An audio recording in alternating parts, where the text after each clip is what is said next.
Good evening, dear students. Today, we learn about extract, transform and learning. Unit 4, Block 2-ലെ Unit 4 ആയ extract, transform and load എന്നുള്ള ചാപ്റ്ററിലോട്ടാണ് നമ്മൾ ഇന്ന് move ചെയ്യുന്നത്.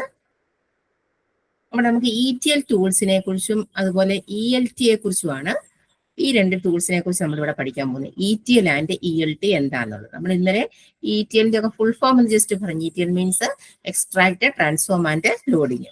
ഒരു data warehouse എന്ന് പറയുന്നത് digital storage of system and നമുക്കറിയാം അല്ലെ, large amount of data from many different സോഴ്സസിൽ നിന്നായിരിക്കും ഡേറ്റ വരുന്നത്. അവിടെ നമ്മൾ ഡിജിറ്റലായിട്ട് സ്റ്റോർ ചെയ്തിരിക്കുകയാണ്.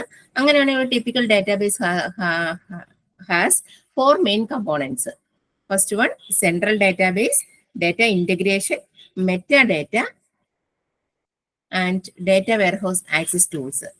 ഇത്രയും കാര്യങ്ങൾ ഒരു മെയിൻ 4 കമ്പോണൻസ് ഒരു ടിപ്പിക്കൽ ഡേറ്റാബേസിൽ കാണും. ഒരു സെൻട്രൽ ഡേറ്റാബേസ് കാണും. സെൻട്രൽ ഡേറ്റാബേസ് എന്ന് പറയുന്നത് ഒന്നെങ്കിൽ ക്ലൗഡ് ആകാം, അല്ലെങ്കിൽ ഏതെങ്കിലും RDBMS ആകാം. ഡേറ്റ ഇന്റഗ്രേഷൻ ചെയ്യണം. ദാറ്റ് ഈസ് ഡേറ്റ ഇന്റഗ്രേഷൻ ഉദ്ദേശിക്കുന്നത് ETL, extra, transform and load. പിന്നെ മെറ്റാഡേറ്റ കാണും. Metadata is data about your ഡേറ്റയാണ് മെറ്റാഡേറ്റ.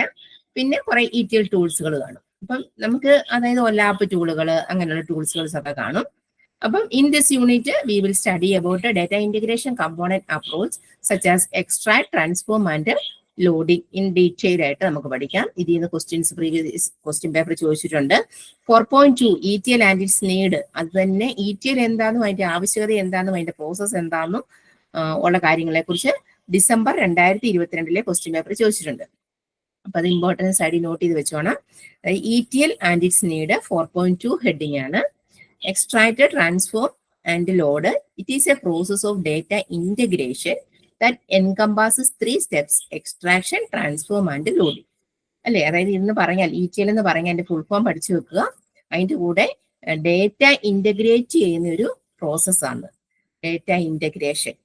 നമ്മൾ ഇന്റഗ്രേഷൻ ഒക്കെ നമ്മൾ മാത്സിലൊക്കെ പഠിച്ചിട്ടുണ്ട്. ഇന്റഗ്രേഷൻ എന്താണല്ലേ? അപ്പൊ ഡേറ്റ ഇന്റഗ്രേറ്റ് ചെയ്യുന്ന ആ ഒരു പ്രോസസ്സിനെയാണ് നമ്മൾ ഇത് ETL എന്ന് പറയുന്നത്. അത് എങ്ങനെയൊക്കെ ഇന്റഗ്രേറ്റ് ചെയ്യാവുന്നതിനെ കുറിച്ചാണ് നമ്മൾ ഇവിടെ പഠിക്കാൻ പോകുന്നത്.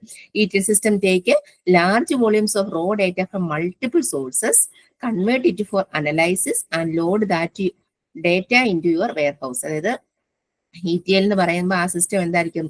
Large volume of raw data, അതായത് പ്രോസസ് ചെയ്യാത്ത ഡേറ്റ ആയിരിക്കും ETL ടൂൾ ആദ്യമേ ETL ടൂളിലോട്ട് വരുന്നത്. അവിടെ വന്നത് പ്രോസസ് ചെയ്ത് കൺവേർട്ട് ചെയ്ത് ഡേറ്റാബേസിലോട്ട് സ്റ്റോർ ചെയ്യുകയായിരിക്കും ചെയ്യുന്നത്. അതായത് മൾട്ടിപ്പിൾ സോഴ്സിൽ നിന്നായിരിക്കും ഡേറ്റ അങ്ങോട്ട് വരുന്നതെന്ന് ഓർക്കുക. അപ്പോൾ ഒരു ഫിഗർ കൊടുത്തിരിക്കുന്നത് കണ്ട, ഫിഗർ നമുക്ക് നോക്കാം. അതായത് എവിടെ നിന്നൊക്കെ ഡേറ്റ വരാം?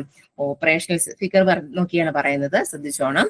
ഓപ്പറേഷണൽ സിസ്റ്റം വരാം, ERP, CRM, SQL, flat files or spreadsheet. ഇത്രയും ഭാഗത്ത് നിന്ന് ഡേറ്റ വരാം. അതായത് നമുക്കിപ്പം SQL നിങ്ങൾ പഠിച്ചിട്ടുണ്ട്. SQL ഡേറ്റ ഒരു ഡേറ്റാബേസുമായിട്ട് എങ്ങനെ പോകും നമുക്കറിയാം. അത് ഓപ്പറേഷണൽ സിസ്റ്റം എന്ന് പറഞ്ഞാൽ ഇത്രയേ ഉള്ളൂ. നമ്മുടെ ഇപ്പൊ സ്റ്റോക്ക് ഇൻഫോർമേഷൻ, HR ഇൻഫോർമേഷൻ, അല്ലെങ്കിൽ മാർക്കറ്റിംഗ് ഇൻഫോർമേഷൻ, അതൊക്കെ ആയിരിക്കും ഓപ്പറേഷണൽ ഡേറ്റ. നമ്മൾ ഇന്നത്തെ ക്ലാസ്സിൽ പറഞ്ഞിട്ടുണ്ട്, അതൊക്കെ ആയിരിക്കും ഓപ്പറേഷണൽ ഡേറ്റ. അങ്ങനെ വരുന്ന ഡേറ്റകൾ കാണും. That is stock or HR or marketing informations കാണും. പിന്നെ ERP means enterprise resource planning ആണ് ERP. അറിയത്തില്ലേ? ഫുൾ ഫോം എഴുതി വെക്കണം. Enterprise resources planning, that is business process എല്ലാം ടു റണ്ണിങ് എ കമ്പനി, അതെല്ലാം അതിനകത്ത് വരും ERPക്കകത്ത്. അതായത് ഫിനാൻസ്, HR, സപ്ലൈ ചെയിന്, ഇതെല്ലാം വരുന്നതായിരിക്കും ERP. അങ്ങനെയുള്ള ഡേറ്റകൾ അവിടെ നിന്ന് വരാം. പിന്നെ CRM എന്ന് വരാം. CRM means customer relationship management. CRMന്റെ ഫുൾ ഫോം അറിയത്തില്ല, നോട്ട് ചെയ്ത് വെച്ചു. Customer relationship management. അപ്പൊ ഇവിടെ നിന്നുള്ള ഡേറ്റയും വേണേ വരാം. That is customer data. പിന്നെ SQL, സ്ട്രക്ചേർഡ് ക്വറി ലാംഗ്വേജ് എന്നുള്ള ഡേറ്റ വരാം. പിന്നെ ഫ്ലാറ്റ് ഫയൽസ് എന്ന് പറയാം, സ്പ്രെഡ്ഷീറ്റ് ഫയൽസോ അതുപോലുള്ള ഇപ്പം ഏതെങ്കിലും അതുപോലെ ആക്സസ് ഇതുപോലുള്ള ഇവിടെ നിന്നൊക്കെയുള്ള ഫയലുകൾ. ഇങ്ങനെ നമ്മൾ ഡിഫറെന്റ് സോഴ്സസിൽ നിന്ന് വരുന്ന ഫയലുകളെല്ലാം കൂടെ ആരോ മാർക്ക് കൊടുത്തിട്ട് കണ്ടോ, എക്സ്ട്രാക്ട് ചെയ്യുക, ETL പ്രോസസ്സിങ്ങിലോട്ട് വിടുക. എക്സ്ട്രാക്ട് ചെയ്യുക എന്ന് പറയാം, അവിടെ ഡേറ്റ വാലിഡേഷൻ നടക്കും, data cleaning, data transform, data aggregation and data loading. ഇത്രയും പ്രോസസ്സ് അവിടെ നടക്കും. അതായത് ഈ വരുന്ന ഡേറ്റയ്ക്ക് വാലിഡേഷൻ ഉണ്ടോ, വാലിഡേഷൻ ഉള്ള ഡേറ്റയാണോ വരുന്നത്? നമ്മൾ വാലിഡിറ്റി നമുക്കറിയാം അല്ലേ? ഒരു സെല്ലിന് എങ്ങനെ വാലിഡിറ്റി കൊടുക്കാം? ഇപ്പൊ നമുക്ക് ഏജിന്റെ സെൽ എന്നൊക്കെ പറഞ്ഞ് ഞാൻ ആദ്യത്തെ ക്ലാസ്സിൽ പറഞ്ഞിട്ടുണ്ട്. ഏജ് എന്ന് പറയുന്ന സെല്ലുണ്ടെങ്കിൽ ആ സെല്ലില് ഇപ്പം ഇൻ ബിറ്റ്വീൻ നമുക്ക് 2 ഡിജിറ്റ് മാത്രമല്ലേ കൊടുക്കാൻ പറ്റത്തുള്ളൂ. അങ്ങനെയുള്ള വാലിഡേഷൻ, അല്ലെങ്കിൽ ഒരു നെയിം എന്ന് പറയുന്ന ഒരു സെല്ലുണ്ടെങ്കിൽ ആ നെയിം അവിടെ സ്പേസ് ഇട്ട് അണ്ടർസ്കോർ ഇട്ടോ കൊടുക്കുന്നതോ അങ്ങനെയുള്ളതിനെയൊക്കെ നമ്മൾ വാലിഡിറ്റി കൊടുത്ത് വെക്കാം. അല്ലെ ഡേറ്റ് ഫോർമാറ്റ് നമ്മൾ പറഞ്ഞിട്ട് ഡേറ്റ് ഫോർമാറ്റിൽ മാത്രമേ ഡേറ്റ എൻ്റർ ചെയ്യാൻ പറ്റത്തുള്ളൂ. അങ്ങനെ നമുക്ക് ഡേറ്റ വാലിഡേറ്റ് ചെയ്യുന്നുണ്ട്. പിന്നെ ഡേറ്റ ക്ലീനിങ് മീൻസ് ക്ലെൻസിങ് ആണ്. ദാറ്റ് ഈസ് ആവശ്യമില്ലാത്ത ഡേറ്റ അവിടെ നിന്ന് കളയുന്നുണ്ട്, അതായത് അനാവശ്യ ഡേറ്റകളെ കളയുന്നുണ്ട്. പിന്നെ ഡേറ്റ ട്രാൻസ്ഫോം ചെയ്യുന്നുണ്ട്. ട്രാൻസ്ഫോം ഒക്കെ എങ്ങനെയാണെന്ന് വരുന്നുണ്ട് കേട്ടോ. പിന്നെ ഡേറ്റ അഗ്രിഗേറ്റ് ചെയ്യും, അതും ഒരു പ്രോസസ്സാണ്. ദെൻ ലോഡിങ്, എന്നിട്ടാണ് ഡേറ്റ വെയർ ഹൗസിലോട്ട് ഇത് പോയി സ്റ്റോർ ചെയ്യുന്നത്. ഓക്കെ ആണല്ലോ. അപ്പൊ ആ ഫിഗർ നോക്കി ഒന്ന് ഐഡന്റിഫൈ ചെയ്ത് വെച്ചോണം. ആവശ്യമെങ്കിൽ നമുക്ക് ഇങ്ങനെ ഒരു ഫിഗർ കൂടെ ഇതിന്റെ കൂടെ വരച്ചു വെക്കാൻ പറ്റും. ഫിഗർ ഉണ്ടെങ്കിൽ നല്ലോണം മാർക്ക് സ്കോർ ചെയ്യാൻ പറ്റും. Why do you need ETL? എന്തിനാണ് ETLന്റെ ആവശ്യകത എന്നാ പറയുന്നത്? Extract each of 3 major components in the ETL saves time and development effort by running just once in a dedicated data flow. അതായത് നമ്മളുടെ സമയവും എഫോർട്ടും ഒക്കെ കുറയ്ക്കാൻ വേണ്ടി, നമുക്കത് കുറച്ച് ടൈം ഒക്കെ സേവ് ചെയ്യാൻ വേണ്ടി നമുക്ക് ഇങ്ങനെയൊരു ETL ടൂൾസ് ആവശ്യം വരും. അതായത് extract, transform and load. Extract എന്ന് പറയുമ്പോൾ അവിടെ പറയുന്നത് extract stage determines which data source to use, the refresh rate of each source and the priorities between them, all of which heavily impact our time insight. അതായത് extract എന്ന് പറയുമ്പോൾ ഈ വരുന്ന ഡേറ്റയെ ഇതിന്റെ സോഴ്സ് ഏതാണെന്ന് അറിയാൻ പറ്റും. അതാണ് എക്സ്ട്രാക്ട് ചെയ്തെടുക്കുക എന്ന് പറയുന്നത്. അതായത് extract stage determines the data source to use, അല്ലെ? ഈ വരുന്ന ഡേറ്റ ഏത് ലൊക്കേഷനിൽ എവിടെ നിന്ന് വരുന്നു, പിന്നെ അത് വരുന്നതിന്റെ the refresh rate of each source, ഓരോ സോഴ്സിന്റെയും വെലോസിറ്റി എങ്ങനെയായിരിക്കും, അതുപോലെ പ്രയോറിറ്റീസ്, അതായത് കറക്റ്റ് ഓർഡറിലാണോ വരുന്നത്, ഇതെല്ലാം ചെക്ക് ചെയ്യുന്ന എക്സ്ട്രാക്ട് സ്റ്റേജിലായിരിക്കും. പിന്നെ ട്രാൻസ്ഫോം എന്ന് പറയുമ്പോൾ after extraction transformation process bring clarity and order to the initial data swamp. അതായത് data and times combines into single format and strings pass down into the true underline meaning. എന്ന് പറഞ്ഞാൽ ഡേറ്റയും ടൈമും combine ചെയ്തൊരു ഫോർമാറ്റിലേക്ക് മാറ്റും. ഡേറ്റയും ഉണ്ട്, ടൈമും combine ചെയ്തൊരു ഫോർമാറ്റിലോട്ട് മാറ്റും. അതാണ് ട്രാൻസ്ഫോം എന്ന് പറയുന്നത്. അപ്പൊ അവിടെ സ്ട്രിങ്ങുകളെയൊക്കെ മീനിങ് ഫുൾ ആയിട്ട് പാഴ്സ് ചെയ്യുക എന്നാ പറയുന്നത്. പാഴ്സ് നമ്മൾ SQL-നകത്തൊക്കെ പഠിച്ചിട്ടുണ്ടായിരിക്കും. അതായത് convert data from one format to another. Parse എന്ന് പറയുന്ന ഒരു കമാൻഡ് യൂസ് ചെയ്തല്ലേ നമ്മൾ വർക്ക് ചെയ്യുന്നത്. പാഴ്സ് ഡോട്ട് എന്നൊക്കെ പറഞ്ഞിട്ട് ലാബൊക്കെ ചെയ്യുമ്പോൾ ചെയ്തിട്ടുണ്ടോ? അതായത് convert data from one format to another, ഒരു ഫോർമാറ്റിൽ നിന്ന്, അതായത് ഇപ്പൊ സ്ട്രിങ്ങുകളെ മീനിങ് ഫുൾ ആയിട്ട് ഒരു ഫോർമാറ്റിൽ നിന്ന് അടുത്ത ഫോർമാറ്റിലോട്ട് കൺവേർട്ട് ചെയ്തെടുക്കുന്നു. പിന്നെ ലൊക്കേഷൻ ഡേറ്റയെ location data convert to coordinate zip codes, cities or countries. അതായത് ലൊക്കേഷൻ ഡേറ്റ സിറ്റീസോ സിപ്പ് കോഡോ കൺട്രി എന്നിവയിലേക്ക് വേണമെങ്കിൽ കൺവേർട്ട് ചെയ്ത് വെക്കേണ്ടി പറ്റും, അല്ലെ? പിന്നെയുള്ളത് transform set also sum of round average measures, ഇതെല്ലാം നോക്കും. And it deletes useless data and erases or discards them from later inspection. അതായത് ആവശ്യമില്ലാത്ത അവിടുന്ന് ഡിലീറ്റ് ചെയ്യുകയോ എറേസ് ചെയ്യുകയും ചെയ്യേണ്ടി വരും. അത്രയും പ്രോസസ്സാണ് ട്രാൻസ്ഫോമിൽ നടക്കുന്നത്. ദെൻ ആണ് ലോഡ് ചെയ്യുന്നത്. ഇത് ലാസ്റ്റ് ഫേസ് ആണ് ലോഡ്. അതായത് load phase also determines whether loading will happen incrementally or if it will require upsert, അതായത് updating existing data and inserting new data for new batches of data. അതായത് load ചെയ്യുക, അതായത് ഉള്ളതിനകത്തോട്ടാണോ കൊടുക്കേണ്ടത് അതോ നമുക്ക് fresh ആയിട്ടാണോ കൊടുക്കേണ്ടത് എന്നുള്ളതിനെ ലോഡ് ചെയ്തെടുക്കുകയാണ് ഏത് ചെയ്യുന്നത്, ലോഡിംഗ് ഫേസ് ആയ ലാസ്റ്റ് ഫേസ് ചെയ്യുന്നത്. ഇനി നമ്മൾ ഇതിനെക്കുറിച്ച് പിന്നെ എങ്ങനെയാണ് എക്സ്ട്രാക്ട് ചെയ്യുന്നതെന്നും ലോഡ് ചെയ്യുന്നതൊക്കെ പിന്നെയും പ്രോസസ്സുകൾ വെച്ച് ഇങ്ങനെ പറയുന്നുണ്ട് കേട്ടോ. അപ്പൊ ഞാൻ ഇവിടെ പെട്ടെന്ന് ഓടിച്ചിട്ട് പറഞ്ഞതേ ഉള്ളൂ. ഓർക്കുക, ഫസ്റ്റ് സ്റ്റേജ് എക്സ്ട്രാക്ട്, അതായത് ഡേറ്റ സോഴ്സ് കണ്ടുപിടിക്കുന്നത് എവിടെ നിന്ന് വരുന്നു, അതിന്റെ സെൽ വെലോസിറ്റി എങ്ങനെയാണ്, അതിന്റെ പ്രയോറിറ്റി എങ്ങനെയാണൊക്കെ ചെക്ക് ചെയ്തതിന് ശേഷം next moving to transform stage. Transform സ്റ്റേജിൽ ഡേറ്റയും ടൈമും ഒക്കെ ആയിട്ട് കമ്പൈൻ ചെയ്തതിനു ശേഷം മീനിങ് ഫുൾ ഫോമിലോട്ട് കൺവേർട്ട് ചെയ്തെടുക്കുന്നു. അതായത് സ്ട്രിംഗ് ഡേറ്റ ആണോ, ന്യൂമറിക് ഡേറ്റ ആണോ, ഫ്ലോട്ട് ഡേറ്റ ആണോ, അല്ലെങ്കിൽ ക്യാരക്ടർ ഡേറ്റ ആണോ, ഏത് ഡേറ്റ നമ്മൾ അതേ രീതിയിൽ പാഴ്സ് ചെയ്തെടുക്കുന്നു. ലാസ്റ്റ് ഫേസിലാണ് ഇത് കൊടുക്കേണ്ട ഡേറ്റാബേസിലോട്ട് ഇൻസേർട്ട് ചെയ്ത് വെക്കുവാണോ അതോ അപ്ഡേറ്റ് ചെയ്യുവാണോ എന്നുള്ളത് നോക്കുന്നത്. അതാണ് അതിന്റെ ഒരു ആവശ്യകതയെ കുറിച്ച് പറയുമ്പോൾ അത്രയും പോയിന്റ്സ് അതിനകത്ത് പറയുന്നത്. നെക്സ്റ്റ് ETL പ്രോസസ് എന്താന്ന് പറയുന്നുണ്ട്. അതായത് അതും നോക്കിയ ഡേറ്റ എക്സ്ട്രാക്ഷൻ ആണ് ഫസ്റ്റ് പ്രോസസ് എന്ന് പറയുന്നത്. ഡേറ്റ എക്സ്ട്രാക്ട് ചെയ്യുക എന്ന് പറയുന്നതാണ് ഫസ്റ്റ് പ്രോസസ്സ്. അതായത് identify the data to extract. അതായത് നമുക്ക് ഐഡന്റിഫൈ ചെയ്യേണ്ട ഡേറ്റയെ ഐഡന്റിഫൈ ഡേറ്റ ടു എക്സ്ട്രാക്ട് ചെയ്യുന്ന ഡേറ്റയെ ഐഡന്റിഫൈ ചെയ്യുക. അതായത് the first step of data extraction is to identify the data source you want to incorporate in your database. These sources might be from relational SQL database like MySQL or non-relational database like MongoDB or Cassandra. The information should be from SaaS platform like a Salesforce or other application. After identifying the data source, we need to determine the specific data fields we want to extract. അതായത് ആദ്യമേ നമ്മൾ extract ചെയ്യേണ്ടത് identify ചെയ്യേണ്ടത് എങ്ങനെയായിരിക്കും? ഏതെങ്കിലും ഒരു ഡേറ്റാബേസിൽ നിന്നായിരിക്കില്ല data വരുന്നത്. MySQL അല്ലെങ്കിൽ NoSQL അല്ലെങ്കിൽ കസാൻഡ്രയോ ഇതുപോലുള്ള ഏതെങ്കിലും ഡേറ്റാബേസിൽ വരുന്ന ഡേറ്റയെ എക്സ്ട്രാക്ട് ചെയ്യുന്നതിനെ നമ്മൾ ആദ്യമേ ഐഡന്റിഫൈ ചെയ്യുകയാണ് ചെയ്യുന്നത്. എന്നിട്ട് information could be also from ഒരു സാസ് പ്ലാറ്റ്ഫോമിൽ നിന്നായിരിക്കും വരുന്നത്. സാസ് എന്തായിരിക്കും?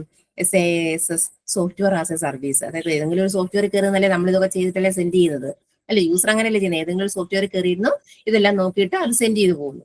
അപ്പം നമുക്ക് പ്ലാറ്റ്ഫോം അത് 3 ഉണ്ടെന്ന് അറിയത്തില്ലേ? IaaS, SaaS, PaaS. അതായത് IaaS എന്ന് പറഞ്ഞ information as a service, SaaS software as a service, PaaS platform as a service. അപ്പം ഏതെങ്കിലും ഒരു പ്ലാറ്റ്ഫോം നമ്മൾ യൂസ് ചെയ്തുകൊണ്ടായിരിക്കും ഡാറ്റ ചെയ്യുന്നത്. എന്നിട്ട് ഐഡന്റിഫൈ ചെയ്തതിനു ശേഷം we need to determine specific data fields want to extract. നമ്മളിപ്പോൾ ഡാറ്റ ഐഡന്റിഫൈ ചെയ്തു. എനിക്ക് SQL നിന്ന് വന്ന ഡാറ്റയാണ് ഞാൻ ഐഡന്റിഫൈ ചെയ്തു. എന്നിട്ട് ഈ വന്ന ഡാറ്റയുടെ ഏത് ഫീൽഡാണ് നമുക്ക് എക്സ്ട്രാക്ട് ചെയ്തിട്ടുണ്ടെന്ന് കൂടെ ഐഡന്റിഫൈ ചെയ്യണം. ഏത് ഫീൽഡാണ്? ഫീൽഡ് മീൻസ് അത് ഏത് ഡാറ്റ ടൈപ്പിനെ ഉൾക്കൊണ്ടിട്ടാണ് അത് ആക്സസ്, നമുക്ക് അതിനെ പാഴ്സ് ചെയ്യുകയോ അല്ലെങ്കിൽ എക്സ്ട്രാക്ട് ചെയ്യണമെന്ന് മനസ്സിലാക്കേണ്ടത്. അപ്പൊ estimate how large data extraction is. അപ്പൊ അങ്ങനെ വരുമ്പോൾ ഒരു പ്രശ്നമുണ്ട്. നമ്മൾക്ക് ഇങ്ങനെ ഈ ഡാറ്റാബേസ് അതായത് സോഫ്റ്റ്വെയർ ഫീൽഡിലുള്ളവർ ഇതൊക്കെ ചെക്ക് ചെയ്യുമ്പോഴത്തേനും അതിനെ ഒന്ന് എസ്റ്റിമേറ്റ് ചെയ്യണം. ഇതിന്റെ സൈസ് എത്രയായിരിക്കും, അതായത് അലോബിൾ ആയിട്ടുള്ള സൈസ് ആണോ എന്നൊന്ന് എസ്റ്റിമേറ്റ് ചെയ്യേണ്ടി വരും. അതായത് the size of data extraction matters. Are you extract 50 megabytes, 50 gigabytes or 50 megabytes of data? A large quantity of data will require a different ETL strategy. അതായത് നമ്മളൊരു 50 മെഗാബൈറ്റോ ജിഗാബൈറ്റോ പെറ്റാബൈറ്റോ ടെറാബൈറ്റോ ഡേറ്റ ആയിരിക്കത്തില്ല ചെയ്യുന്നുണ്ട്. ഒരുപാട് നമുക്ക് എന്താ പറയുക, ഇന്നത്തെ കാലഘട്ടത്തിൽ ഒരുപാട് ഡേറ്റകൾ ഇങ്ങനെ ക്ലൗഡിൽ വരുന്നുണ്ട്, അല്ലെങ്കിൽ റിലേഷണൽ ഡേറ്റാബേസുകളിൽ വരുന്നുണ്ട്. അപ്പം അതിന്റെ സൈസിനെയും കൂടെ നോക്കി വേണം എക്സ്ട്രാക്ട് ചെയ്യാൻ. For example, you can make a large data set more manageable by aggregating its month level rather than day level. അതായത് which will reduce the size of extraction. അതായത് നമുക്ക് ഡേ ബൈ ഡേ ചെയ്യാതെ month vice ആയിട്ട് അങ്ങ് ചെയ്യുവാണെങ്കിൽ കുറച്ച് ഡേറ്റയും കൂടെ നമുക്ക് അങ്ങനെ വേണേൽ നോക്കിയിട്ട് നമുക്ക് അതിന്റെ സൈസ് എക്സ്ട്രാക്ഷന്റെ സൈസ് റെഡ്യൂസ് ചെയ്യാൻ പറ്റും. Alternatively you can upgrade your hardware to handle the larger data set. അപ്പം അങ്ങനെ എടുക്കുമ്പോൾ നമ്മൾ അതിന്റെ സൈസിനെ കുറിച്ച് ബോധറായിരിക്കണം. പിന്നെ പറഞ്ഞ ചൂസ് ദി എക്സ്ട്രാക്ഷൻ മെത്തേഡ്, ഏത് മെത്തേഡ് യൂസ് ചെയ്യുന്നു. അതായത് അതിന് through 3 principle methods four extract information പറയും 3 മെത്തേഡ് കൊടുത്തിട്ടുണ്ട്. Update, notification, incremental extraction and full extraction. അങ്ങനെ 3 കൊടുത്തിട്ടുണ്ട്. അതായത് data extraction is an ongoing process ആണ്. നമുക്ക് അവിടെ അതായത് ഡാറ്റ എക്സ്ട്രാക്ട് ചെയ്യുന്നത് എപ്പോഴും നടന്നുകൊണ്ടിരിക്കുന്നത്, അതായത് നടന്നുകൊണ്ടേയിരിക്കുന്ന ഓൺഗോയിങ് പ്രോസസ് ആണ് ഡാറ്റ എക്സ്ട്രാക്ഷൻ. അപ്പൊ നമ്മൾ അവിടെ നോക്കേണ്ടത് there are 3 basic principal methods for extracting information. First one, update notification. Notification അതായത് source system will send notification when one of its records has changed, and then data warehouse update with only a new information. അതായത് ഒരു notification, നമുക്കറിയാം notification വരുന്ന എല്ലാവർക്കും അറിയാം. നമ്മുടെ ഡെസ്ക്ടോപ്പിലോ അല്ലെങ്കിൽ നമ്മുടെ ഫോണിലോ ഒക്കെ യൂട്യൂബായിട്ട് നമ്മൾ സബ്സ്ക്രൈബ് ചെയ്തിട്ടുണ്ടെങ്കിൽ നോട്ടിഫിക്കേഷൻ വരാൻ വേണ്ടി കൊടുക്കാറില്ലേ? അപ്പൊ നോട്ടിഫിക്കേഷൻ എന്ന് പറയുന്നത് source system will send notification when one of its records has been change. നമ്മൾ അതിനകത്ത് ഒരു റെക്കോർഡെങ്കിലും ചേഞ്ച് ചെയ്തിട്ടുണ്ടെങ്കിൽ ഉടനെ ആ സോഴ്സ് സിസ്റ്റം ഒരു നോട്ടിഫിക്കേഷൻ സെൻഡ് ചെയ്യും. Then the data warehouse update with only a few information. ആ ന്യൂ ഇൻഫർമേഷൻ വെച്ച് അപ്ഡേറ്റ് ചെയ്യണം. അതായത് സോഴ്സ് സിസ്റ്റം ഒരു നോട്ടിഫിക്കേഷൻ സെൻഡ് ചെയ്യുമ്പോൾ ആ റെക്കോർഡ്സ് ചേഞ്ച് ചെയ്തു, തുടർന്ന് ഡാറ്റ വെയർഹൗസ് അപ്ഡേറ്റ് ചെയ്യണം, പുതിയ ഇൻഫർമേഷൻ അനുസരിച്ച് വരണം. അപ്പൊ അത്രയും കാര്യങ്ങൾ അവിടെ നടക്കണം. പിന്നെ ഇൻക്രിമെന്റൽ എക്സ്ട്രാക്ഷൻ. ഇൻക്രിമെന്റൽ എക്സ്ട്രാക്ഷൻ എന്ന് പറയുന്നത് സെക്കൻഡ് മെത്തേഡ് ആണ്. Identify which records have changed and performing extraction only those records. A potential setback is that incremental extraction cannot always identify deleted records. അതായത് നമ്മളിപ്പോ പറഞ്ഞല്ലോ നോട്ടിഫിക്കേഷൻ വന്നു, ചേഞ്ച് വന്നു, അത് database update ചെയ്യണമെന്ന് പറഞ്ഞു. പക്ഷെ ആ വന്നതിന്റെ ഏത് റെക്കോർഡാണ് അല്ലേ? അതായത് incremental identify which record have change and performing extraction on only those records.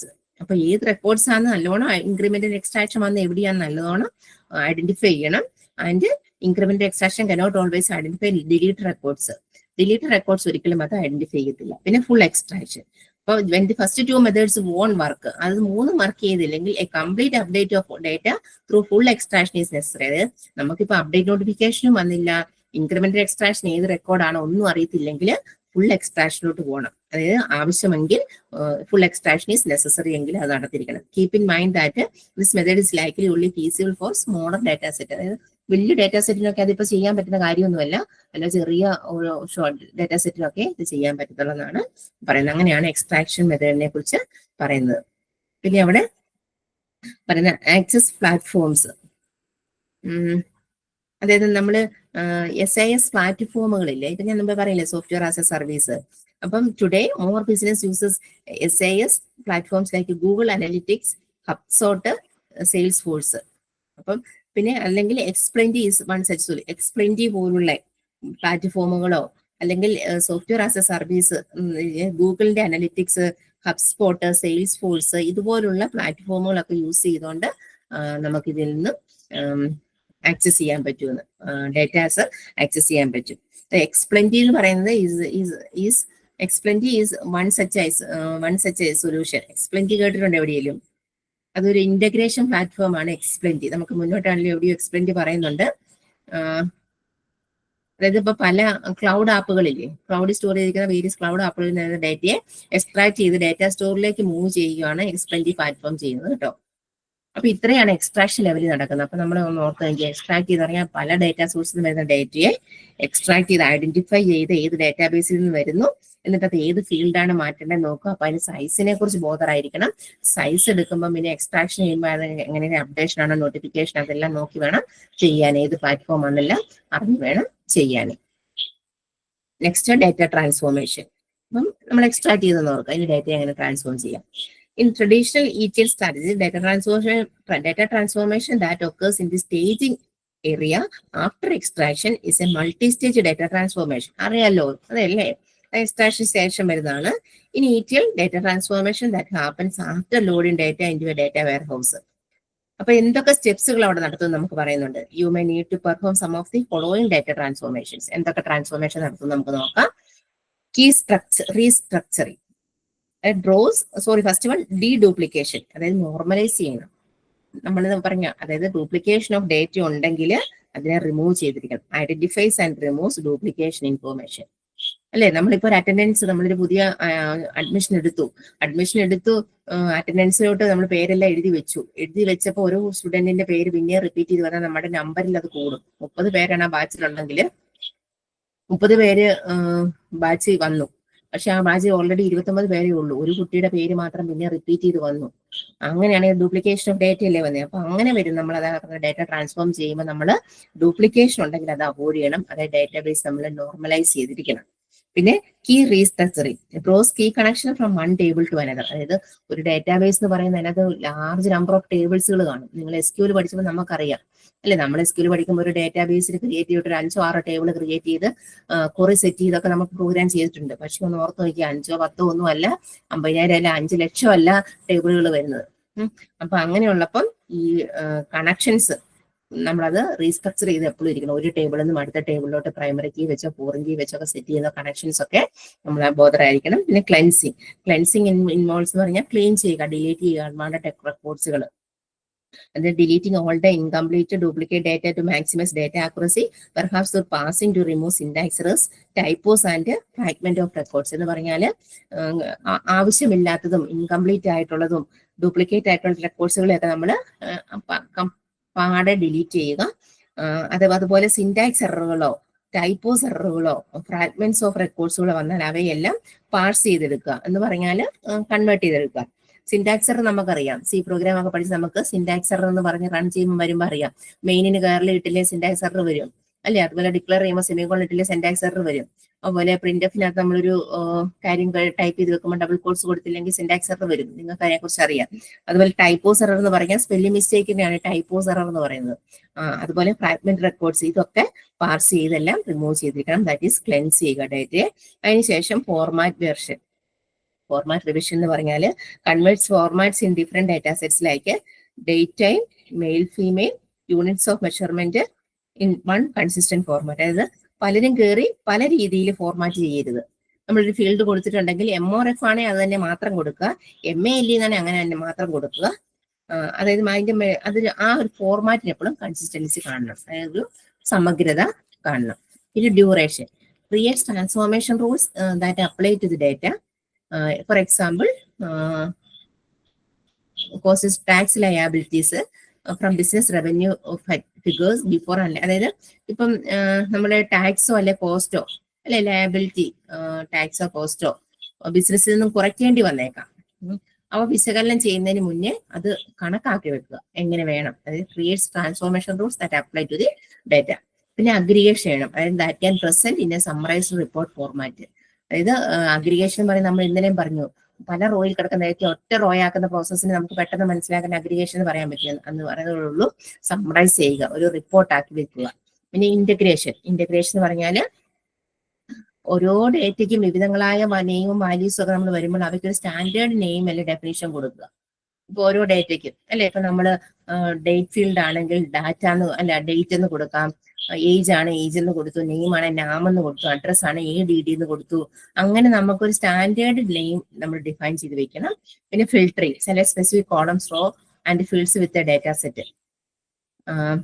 അതായത് ഫിൽട്ടറിങ് അപ്ലൈ ചെയ്യണമെന്ന്, അതായത് എന്താ വെച്ചാൽ കോളംസും റോസും ഫീൽഡിലും ഒക്കെ. പിന്നെ splitting one column to more than one, splitting one column into more than one column, splitting ഒക്കെ ആവശ്യമെങ്കിൽ നടത്തണം. പിന്നെ ജോയിനിങ് ചെയ്യിക്കണം, അതായത് പല തമ്മിൽ പ്ലാറ്റ്ഫോം യൂസ് ചെയ്തുകൊണ്ട് ആഡ് ചെയ്ത് വെക്കണം. പിന്നെ സമ്മറൈസേഷൻ ചെയ്യണം, അതായത് creates different business metrics by calculating value totals ഒക്കെ യൂസ് ചെയ്തൊക്കെ വെക്കണം, അതായത് സമ്മറൈസ് ചെയ്ത് വെക്കണം എന്ന് പറയുന്നത്. പിന്നെ for example, you might add up sales made by a specific sales person to create total sales metrics for a specific periods. അതായത് ഒരു മന്തോ ഒരു 6 മാസത്തെ ഒരു പീരീഡിലുള്ള കാലയളവിലുള്ള റെക്കോർഡുകളൊക്കെ സമ്മറൈസ് ചെയ്ത് വെക്കുക. പിന്നെ വാലിഡേഷൻ കൊടുക്കുക. Setup automatic rules to follow different circumstances. For instance, if the first 5 fields in a row are null, then you can flag the row for investigation or prevent it from being processed the rest of the information. അതായത് ഒരു റോയിലെ first 5 ഫീൽഡും നള്ളാണെങ്കിൽ നമുക്ക് റോയും കോളത്തിന് data കൊടുക്കാൻ നമുക്കറിയാലോ, ഇപ്പൊ Excel കൊടുക്കുന്ന assume ചെയ്ത് വെച്ചേ. എന്നിട്ട് ആദ്യത്തെ 5 ഫീൽഡുകളും ആ ഒറ്റ റോയിലെ ആദ്യത്തെ 5 ഫീൽഡുകൾ നള്ളാണെങ്കിൽ ആ റോ നമുക്ക് ഫ്ലാഗ് സെറ്റ് ചെയ്യാം. അതായത് അന്വേഷണത്തിനായി അല്ലെങ്കിൽ ബാക്കിയുള്ളവ ഇൻഫോർമേഷൻസുമായി പ്രോസസ് ചെയ്യുന്നത് പ്രിവെന്റ് ചെയ്യുക. അങ്ങനെയൊക്കെ നമ്മൾ വാലിഡേഷൻ കൊടുത്തു വെക്കണം. അത്രയാണ് ഇവിടെ പറയുന്ന ഡേറ്റ ട്രാൻസ്ഫോർമേഷനകത്ത് പറയുന്ന എന്തൊക്കെ ചെയ്യണം എന്നുള്ളത് പറയുന്നത്. പിന്നെ ഡാറ്റ ലോഡിങ് എന്ന് പറയുമ്പോൾ അതും ഒരു ഓൺഗോയിങ് പ്രോസസ്സ്, നടന്നുകൊണ്ടിരിക്കുന്ന പ്രോസസ്സാണ് data loading. Data loading is the process of loading the extracted information into your target data repository. Loading is an ongoing process. അവിടെ വരുമ്പോൾ നമുക്ക് എന്താ പറയുന്നത് നോക്കാം. അതായത് എങ്ങനെയൊക്കെ ലോഡിങ് നടത്താം, അതായത് ഇൻക്രിമെന്റൽ ലോഡിങ്ങിനെ കുറിച്ചാണ് പറയുന്നത്. അതായത് loading is an ongoing process that could happen through full loading or അതായത് first time you load into a data into your data warehouse, or incremental loading as you do update the data warehouse with a new information. അതായത് loading എങ്ങനെ വേണേലും ആകാം, already ഉള്ളതിനകത്ത് നമുക്ക് പിന്നെ insert ചെയ്ത് വെക്കാം, അല്ലെങ്കിൽ ഫ്രഷ് ആയിട്ട് ഡാറ്റ ആഡ് ചെയ്ത് വെക്കാം. അപ്പൊ എങ്ങനെ വേണമെങ്കിലും നമുക്ക് ലോഡിങ് കൊടുക്കാൻ പറ്റും. അതിനെക്കുറിച്ച് ഇവിടെ പറഞ്ഞത് ടൈപ്സ് ഓഫ് ഇൻക്രിമെന്റൽ ലോഡ്. അതായത് രണ്ട് രീതിയിലാണ് ഇൻക്രിമെന്റൽ ലോഡ് പറയുന്നത്. 2 ടൈപ്സ് ആണ്, ബാച്ച് ഇൻക്രിമെന്റൽ ലോഡും സ്ട്രീമിംഗ് ഇൻക്രിമെന്റൽ ലോഡും.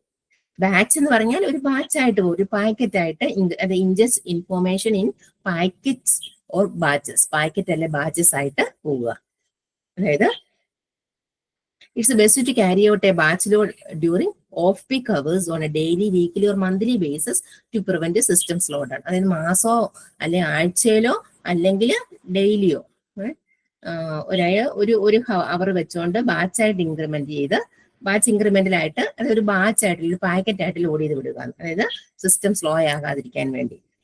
അതായത് ഓരോ മിനിറ്റിലും വരുന്ന ഡാറ്റ ഫുള്ള് കയറ്റി വിടാതെ ആ ദിവസത്തെ ഫുള്ള് അങ്ങ് കയറ്റി വിടുക. In modern data warehouse can also ingest small batches of information on a minute by minute basis with an ETL പ്ലാറ്റ്ഫോമിലേക്ക് എക്സ്പ്ലെൻറ്റി പോലുള്ള പ്ലാറ്റ്ഫോംസ് അവിടെ യൂസ് ചെയ്യാനാണ് പറയാം. നമ്മൾ പറഞ്ഞല്ലോ, അത് വേരിയസ് ക്ലൗഡ് ആപ്ലിക്കേഷനിൽ നിന്ന് വരുന്ന ഡേറ്റയെ എക്സ്ട്രാക്ട് ചെയ്ത് ഡേറ്റ സ്റ്റോറിലേക്ക് മൂവ് ചെയ്യിക്കുകയാണ് എക്സ്പ്ലെൻറ്റി പ്ലാറ്റ്ഫോം ചെയ്യുന്നത്. അപ്പൊ അങ്ങനെയുള്ള പ്ലാറ്റ്ഫോംസുകൾ അവിടെ യൂസ് ചെയ്യാനാണ് പറയുന്നത്.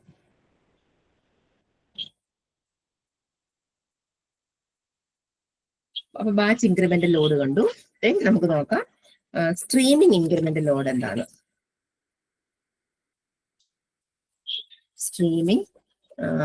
സ്ട്രീമിംഗ് ഇൻക്രിമെന്റൽ ലോഡ് എന്ന് പറഞ്ഞാൽ അത് it appears in real time. This method is particularly valuable when end users requires real time update വരിക for up to the minute decision making. അതായത് റിയൽ ടൈം നമുക്ക് ഇപ്പൊ തന്നെ അത് ചേഞ്ച് ചെയ്യണം. അങ്ങനെയുള്ള ഇൻക്രിമെന്റ് വരുമ്പോഴാണ് നമ്മൾ സ്ട്രീമിംഗ് ഇൻക്രിമെന്റൽ മെത്തേഡ് യൂസ് ചെയ്യുന്നത്. അങ്ങനെയുള്ള ലോഡിൽ വരുന്നത്. അതായത് further streaming incremental loads are only possible when update involves a very small amount of data.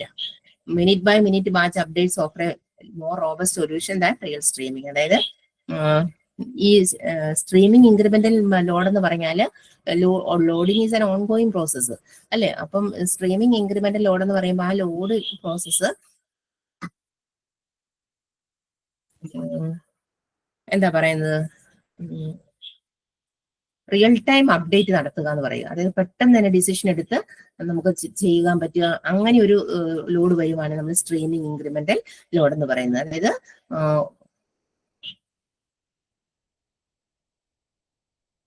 അപ്പോൾ ആ ടാർഗറ്റ് സിസ്റ്റത്തിലോട്ടൊക്കെ ചിലപ്പം ന്യൂ ഡേറ്റ അല്ലെങ്കിൽ അപ്ഡേറ്റഡ് ഡേറ്റ കൊടുക്കേണ്ടി വരും. അതൊക്കെ ഭയങ്കര റിസ്ക് ആയിട്ടുള്ള കാര്യങ്ങളായിരിക്കും. എന്നാലും ഓർത്ത് വെക്കുക, റിയൽ ടൈമിൽ നമുക്ക് ഡേറ്റ അപ്ഡേറ്റ് ചെയ്യുകയോ ന്യൂ ആയിട്ട് ആഡ് ചെയ്യുകയോ ചെയ്യേണ്ടി വന്നാലാണ് ഇത് സ്ട്രീമിംഗ് ഇൻക്രിമെന്റൽ ലോഡ് യൂസ് ചെയ്യുന്നത്. അപ്പൊ ഇൻക്രിമെന്റൽ ലോഡ് പറയുമ്പം ഇൻക്രിമെന്റൽ ലോഡ്സിന് കുറച്ച് ചാലഞ്ചസ് പറയുന്നുണ്ട്. അതായത് വർദ്ധിച്ചു വരുന്ന ലോഡുകൾ സിസ്റ്റം പെർഫോമൻസിനെ തടസ്സപ്പെടുത്തുക ചെയ്യുന്നത്.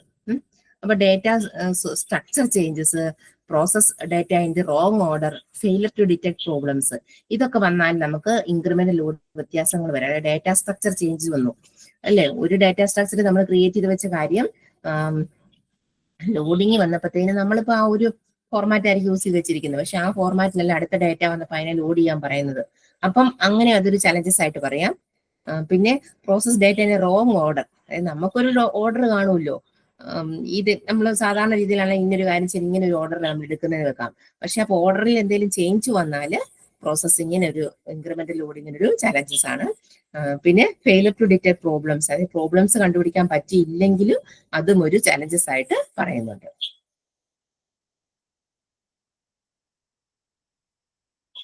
നെക്സ്റ്റ് 4.4 ETLന്റെ വർക്കിംഗ്. നമ്മളിപ്പോ ഓരോ സ്റ്റെപ്സും നോക്കി പോവാണ് എങ്ങനെയാണ് ETL വർക്ക് ചെയ്യുന്നത് നോക്കാം. എക്സ്ട്രാക്ട്, ട്രാൻസ്ഫോം ആൻഡ് ലോഡിങ് എങ്ങനെ വർക്ക് ചെയ്യും. ഫസ്റ്റ് വൺ പറയുന്നത് an ETL system performs a number of important functions such as parsing and cleansing. ഒന്ന് പാഴ്സിംഗ് അല്ലെ ക്ലെൻസിങ്, പിന്നെ data enrichment, setting velocity, data validation, അങ്ങനെയൊക്കെ നമുക്ക് എങ്ങനെ ഇതെല്ലാം കൂടെ എങ്ങനെ വർക്ക് ചെയ്യുന്ന നോക്കാം. ഫസ്റ്റ് വൺ പാഴ്സിംഗ് അല്ലെ ക്ലെൻസിങ്. അതായത് പാഴ്സിംഗ് എന്ന് പറഞ്ഞാൽ നമ്മൾ പറഞ്ഞു ഒരു ഡേറ്റയെ വേറൊരു ഡേറ്റയിൽ കൺവേർട്ട് ചെയ്യുക. Data generated by application may be in various format like JSON, XML, CSV. Parsing stage maps data into table format with headers, columns and rows and then extract specific field. അതായത് പലയിടത്തു നിന്ന് വരുന്ന ഡേറ്റയ്ക്ക് പല format ആയിരിക്കും. JSON, XML, CSV ഇവിടെ നിന്നൊക്കെ വരുന്ന data ആയിരിക്കും. XML നമുക്കറിയാം, എക്സ്റ്റൻസിബിൾ മാർക്കപ്പ് ലാംഗ്വേജ് ഡേറ്റ അറിയത്തില്ലേ. HTML പഠിച്ചു കഴിഞ്ഞാൽ നമ്മൾ XML പഠിക്കും അല്ലെ. പിന്നെ CSV എന്ന് പറഞ്ഞാൽ ഫയൽ സ്റ്റോഴ്സാ.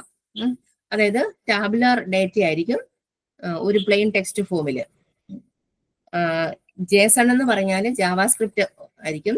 ജാവാസ്ക്രിപ്റ്റ് ഒബ്ജക്ട് നൊട്ടേഷനിലായിരിക്കും, ടെക്സ്റ്റ് ബേസ്ഡും ആയിരിക്കും. അങ്ങനെ പലയിടത്തു നിന്ന് വരുന്ന ഡേറ്റയെ എന്ത് ചെയ്യും, പാഴ്സ് ചെയ്ത് ടേബിൾ ഫോർമാറ്റിലാക്കി ഹെഡറും കോളവും റോയും ഒക്കെ കൊടുത്ത് എക്സ്ട്രാക്ട് ചെയ്തെടുക്കുന്നു. അതായത് പാഴ്സിംഗ് മീൻസ് എന്താണെന്ന് പറയല്ലേ, ഒരു ഡേറ്റയെ ഒരു ഫോമിൽ നിന്ന് വേറൊരു ഫോമിലോട്ട് കൺവേർട്ട് ചെയ്യുന്നത്. അതായത് ഈ ക്ലെൻസിംഗ് എന്ന് പറഞ്ഞാൽ ഇതേ ഉള്ളൂ.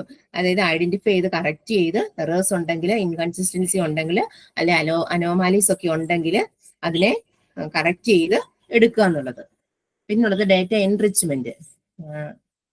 ഡേറ്റ എൻറിച്ച്മെന്റ് എന്ന് പറഞ്ഞാൽ preparing data for analytics usually requires certain data enrichment steps like injecting expert knowledge, resolving discrepancies and correcting bugs. അതായത് ബഗ് എറർ ഉണ്ടെങ്കിൽ അത് തിരുത്തുക. എക്സ്പെർട്ട് നോളജ് ഒക്കെ വേണമെങ്കിൽ അതിനെക്കുറിച്ചൊക്കെ ഇൻജക്ട് ചെയ്ത് വെക്കുക. പിന്നെ റിസോൾവിംഗ് ഡിസ്ക്രിപ്പൻസീസ്, അതായത് എന്തെങ്കിലും അതായത് മിസ്മാച്ച് വരുന്നുണ്ടെങ്കിൽ അതൊക്കെ പരിഹരിക്കുക.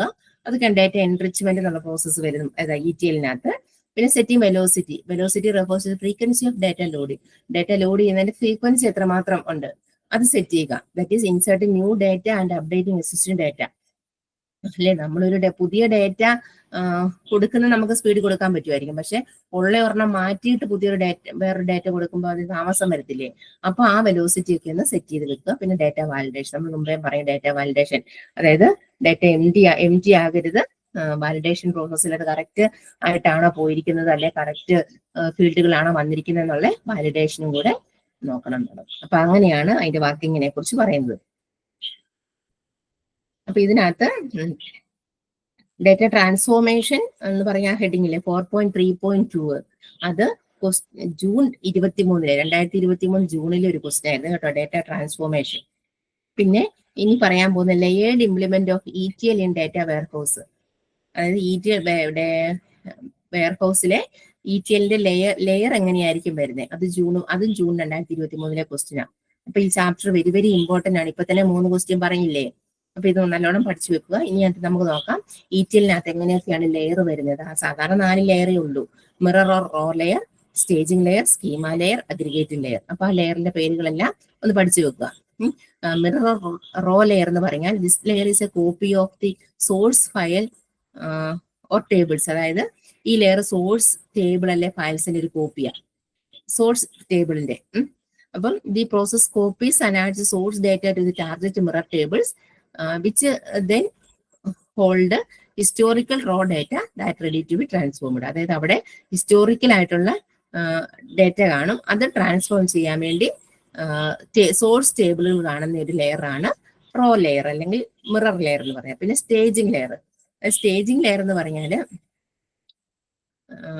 once raw data from mirror tables transform ചെയ്ത് all transformation bind up staging tables.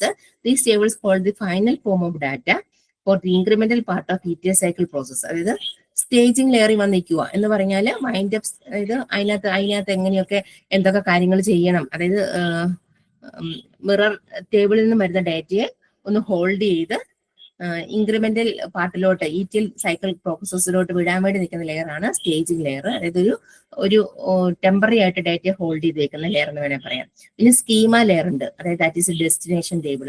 അത് അവിടെ നമ്മൾ എന്റെ destination table which contains data in its final form for cleansing, enrichment and transformation. ഇനി last one aggregation layer. Aggregation means ഇതിനെല്ലാം കൂടെ aggregate ചെയ്ത് വെക്കുക. അതായത് പലയിടത്തുനിന്ന് വരുന്ന ഡാറ്റ ഒറ്റയായിട്ട് വെക്കണ്ടേ. It is beneficial to aggregate data to daily or to store level from the full data set. It can improve report performance, enable the addition of business logic to calculate measures and make easier for report developers to understand data. അങ്ങനെ 4 layer. ഈ 4 ലെയറും important ആണ്. കഴിഞ്ഞ ഓണത്തെ June 23 question ചോദിച്ചിട്ടുണ്ട്. Mirror layer, stage layer, schema layer, aggregation layer. ഇത് എഴുതുമ്പോൾ ഇത്ര എഴുതിയ ചിലപ്പം 8 മാർക്ക് കിട്ടണമെന്നില്ല. അതായത് അവിടെ നിങ്ങൾ ETL എന്താണെന്ന് ആദ്യമേ കൊടുത്തിരിക്കണം. ETL-ന്റെ ഫുൾ ഫോം കൊടുത്ത് ETL-ന്റെ വർക്കിംഗ് ഒക്കെ കൊടുത്ത് എക്സ്ട്രാക്ട്, ട്രാൻസ്ഫോർമേഷൻ, ലോഡിങ്ങിനെ കുറിച്ച് എന്താണെന്ന് പറഞ്ഞതിന് ശേഷം ഈ 4 ലെയറും കൂടെ എഴുതി വെക്കണം, എന്നാലേ പൂർണ്ണമാകത്തുള്ളൂ. Next, ETL and OLAP data warehouse. ETL and OLAP data. അവിടെ ETL പ്രോസസ്സിന്റെ ഫോർമാറ്റിനെ കുറിച്ചാണ് പറയാൻ പോകുന്നത്.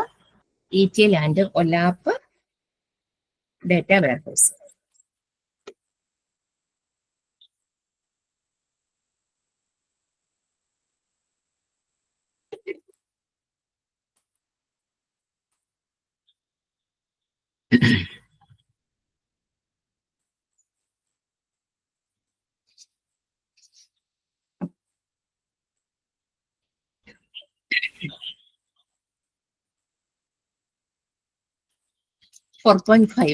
നോക്കുക. During ETL process, information is extracted from various relational database systems like OLTP or RDBMS.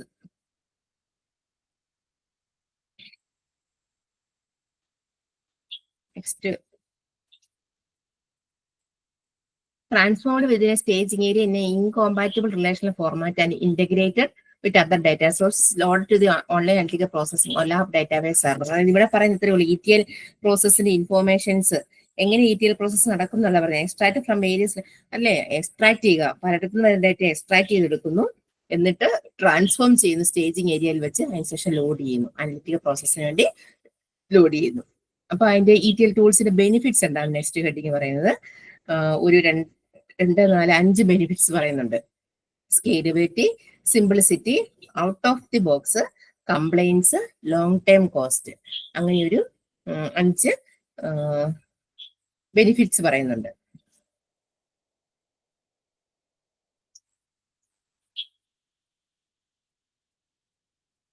അതായത് ETL tools come in a wide variety, both in open source and proprietary categories. അതായത് ETL ടൂൾസിന് പല variety ഉണ്ടെന്നാ പറയുന്നത്. ETL tools go or Hadoop ടൂൾസുകൾ use ചെയ്യുന്നുണ്ട്. Hadoop ഒക്കെ open source framework അല്ലേ. നമുക്ക് അതിന്റെ ബെനിഫിറ്റ്സ് നോക്കാം. First one, scalability.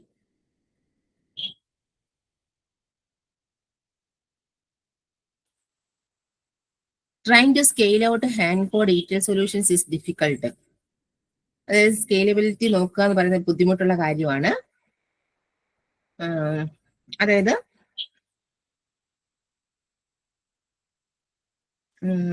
as schema complexity rises and your task grow more complex and resource hungry, establishing solid pipeline, അതായത് ഞാൻ പറയാം, ഇപ്പം ഹാൻഡ് കോഡ് ചെയ്ത ETL സൊല്യൂഷൻസ്, ഹാൻഡ് കോഡഡ് ചെയ്ത ETL സൊല്യൂഷൻസ് കാണാം. അത് സ്കെയിൽ ഔട്ട് ചെയ്യാൻ, അതായത് അതിന്റെ വ്യാപ്തി എങ്ങനെയുണ്ടെന്ന് കണ്ടുപിടിക്കാൻ ഡിഫിക്കൽട്ട് ആണ്. അപ്പോൾ സ്കീമയുടെ കോംപ്ലക്സിറ്റി കൂടുകയുള്ളൂ. അങ്ങനെ കോംപ്ലക്സിറ്റി കൂടുമ്പോൾ ക്ലൗഡ് ബേസ്ഡ് ആയിട്ടുള്ള എക്സ്പ്ലെൻറ്റീവ് പോലുള്ള പ്ലാറ്റ്ഫോം ETL യൂസ് ചെയ്യാൻ, അപ്പൊ സ്കെയിലബിലിറ്റി കറക്റ്റ് ആകും. അതൊരു Xplenty unlimited scalability tools for a button. പിന്നെ സിംപ്ലിസിറ്റി എന്ന് പറഞ്ഞാൽ ഇപ്പൊ ഇത്രയേ ഉള്ളൂ, എന്താ, എല്ലാ ലെയറും ഒറ്റ ടൂളിലേക്ക് മാറ്റാൻ പറ്റും. അപ്പം അതുമൂലം റീസോഴ്സസ് എല്ലാം സേവ് ചെയ്യാൻ പറ്റും. അതായത് സിമ്പിൾ ആണെന്ന് പറയുന്നത്. പിന്നെ ഔട്ട് ഓഫ് ബോക്സ് എന്ന് പറഞ്ഞാൽ while open ETL tools like Apache, airflow require some customization. Cloud-based ETL tools like expensive work out of the box. അതായത് അപ്പാച്ചെ, എയർഫ്ലോ പോലുള്ള ETL ടൂൾസ്, അപ്പാച്ചെ എയർഫ്ലോ എന്നൊക്കെ പറയുന്നത് ഓപ്പൺ സോഴ്സ് ആണ്. അപ്പൊ അങ്ങനെയുള്ള ETL tools customise ചെയ്യാൻ expensive പോലുള്ള cloud based ETL tools ആവശ്യമാണ്. പിന്നെ കംപ്ലൈൻസ് എന്ന് പറയുമ്പോൾ using ETL tool can bake complaints into its framework is an easy way to skip difficulties and risky complaints setup. അതായത് കംപ്ലൈൻസ് ബേക്ക് ചെയ്യുന്ന ETL ടൂൾസ് ഉപയോഗിച്ച് റിസ്ക്കും ഡിഫിക്കൾട്ട് കംപ്ലൈൻസും ഒഴിവാക്കുക. പിന്നെ long term cost, hand coded solutions may be cheaper up front but they will cost you in long run. Long time cost. അപ്പൊ ഇത്രയും ബെനിഫിറ്റ്സ്, വലിയ ഇമ്പോർട്ടൻ്റ് ഒന്നും ETLന്റെ ബെനിഫിറ്റ്സ് സ്കെയിലബിലിറ്റി ആയിരിക്കും, അതായത് അവിടെ സിംപ്ലിസിറ്റി ആയിരിക്കും, ഔട്ട് ഓഫ് ബോക്സ് ആയിരിക്കും, കംപ്ലൈൻസ് ആയിരിക്കും, ലോങ് ടേം കോസ്റ്റ് എന്ന് പറഞ്ഞാൽ ഇവിടെ എന്താ പറയുന്നത് അവര്, അതായത് എക്സ്പെൻറ്റീവ് പോലുള്ള പ്ലാറ്റ്ഫോംസ് യൂസ് ചെയ്താല് നമുക്ക് കസ്റ്റമൈസ് ചെയ്യാനോ, വെലോസിറ്റി കൂട്ടാനോ, സ്കെയിലബിലിറ്റി ആക്കാനോ, സിംപ്ലിസിറ്റി ആക്കാനോ പറ്റുന്നതാണ് പറയുന്നത്. ജസ്റ്റ് വായിച്ചു നോക്കിയാൽ മതി. Next, improving the performance of ETL. എങ്ങനെയൊക്കെ നമുക്ക് ETLന്റെ പെർഫോമൻസ് ഇംപ്രൂവ് ചെയ്യാം. First one, tackle the bottle necks എന്ന് പറഞ്ഞാൽ എന്തായിരിക്കും? ടാക്കിൾ ദി ബോട്ടിൽ നെക്സ് എന്ന് പറഞ്ഞാൽ തടസ്സങ്ങളെല്ലാം ആദ്യമേ നേരിടുക, അങ്ങനെ നമുക്ക് ഇംപ്രൂവ് ചെയ്യാൻ പറ്റുമെന്ന്. അതായത് നമ്മൾ മറ്റെന്തെങ്കിലും നോക്കുന്നതിന് മുന്നേ make sure, before anything else, make sure U log matrix such as time, number of records processed and hardware usage. അതായത് മറ്റെന്തിനു മുന്നേ നമ്മൾ എന്ത് ചെയ്യണം? സമയവും നമ്പർ ഓഫ് റെക്കോർഡ്സും ഹാർഡ്വെയർ യൂസേജും ലോഗ് ചെയ്തിട്ടുണ്ടെന്ന് ഉറപ്പാക്കണം. അപ്പൊ നമുക്ക് തടസ്സങ്ങൾ നേരിടാൻ പറ്റത്തില്ലേ? പിന്നെ ലോഡ് ഡാറ്റ ഇൻക്രിമെന്റലി, വർദ്ധിച്ചു വരുന്ന ഡാറ്റ നമ്മൾ ലോഡ് ചെയ്യുക. Loading only the changes between the previous and new data saves a lot of time as compared to full load. Loading incrementally can definitely improve ETL performance. അതായത് ഒരുപാട് load വരുമ്പോൾ ആ data അങ്ങ് പിന്നെ അതിന്റെ performance അങ്ങ് കൂട്ടി വിടുക. പിന്നെ പാർട്ടീഷൻ ലാർജ് ടേബിൾസ് എന്ന് പറഞ്ഞാൽ കട്ട് ബിഗ് ടേബിൾസ് ഡൗൺ ഇത് physically smaller ones probably by date. ഡേറ്റിന്റെ ബേസിലോ എന്തിന്റെയും ബേസിലോ വലിയ ടേബിൾസ് കട്ട് ചെയ്ത് ചെറുതാക്കുക. അങ്ങനെ ഉപയോഗിക്കുമ്പോൾ എന്തായിരിക്കും? each partition has its own indices and the indices tree is shallower does quicker and access data. അപ്പൊ നമുക്ക് അങ്ങനെ ചെയ്യുമ്പോഴത്തേനും കുറച്ചും കൂടെ ETL ടൂൾസിന്റെ പെർഫോമൻസ് കൂട്ടാൻ പറ്റുന്നു. അതായത് അത് ലാർജ് ടേബിൾ ആയിട്ട് നിൽക്കുമ്പോൾ ഭയങ്കര ഡിഫിക്കൽട്ടി ആയിട്ടുള്ള ചെറിയ ടേബിളുകളാക്കി കട്ട് ചെയ്യുക. കട്ട് ഓൺ എക്സ്ട്രേനിയസ് ഡേറ്റ എന്ന് പറഞ്ഞാൽ it's important to collect as much data as possible, but not only if it is worthy enough to enter a data warehouse. To improve ETL performance, define exactly which data should be processed and leave irrelevant rows or columns out. അതായത് നമുക്ക് process ചെയ്യേണ്ട data മാത്രം നമ്മൾ അവിടെ നിലനിർത്തിക്കൊണ്ട് relevant അല്ലാത്ത data റോയോ കോളമോ ഒക്കെ ഉണ്ട് അതിനെയൊക്കെ കട്ട് ചെയ്ത് കളയുക. അതാണ് എക്സ്ട്രേനിയസ് ഡേറ്റ എന്ന് പറയുന്നത്. ഇനി cash the data. Cache and data can greatly speed up things since memory access performs faster than to do hard drives. Note that the caching is limited to the maximum amount of memory your hardware support. അതായത് caching the data, cash നമ്മൾ ചിലപ്പോൾ free ആക്കി വിടത്തില്ലേ? എന്തിനാ cash free ആക്കി വിടുന്നത്? Computer processor cache memory, flash memory ഒക്കെ പഠിച്ചിട്ടില്ലേ? അതായത് cash ഡേറ്റയെ മെമ്മറി ആക്സസ് വേഗത്തിലാക്കാൻ വേണ്ടി ഹാർഡ് ഡ്രൈവ് ചെയ്യുന്നതിനേക്കാളും കൂടുതൽ ക്യാഷ് കിടക്കുന്ന ഡേറ്റ നമുക്ക് പെട്ടെന്ന് എടുക്കാൻ പറ്റത്തില്ലേ? അപ്പം ഡേറ്റ ക്യാഷ് കൊണ്ട് കുഴച്ചിടുക, അത് നമുക്ക് സ്പീഡിൽ എടുക്കാൻ പറ്റും. Process in parallel using Hadoop. അതായത്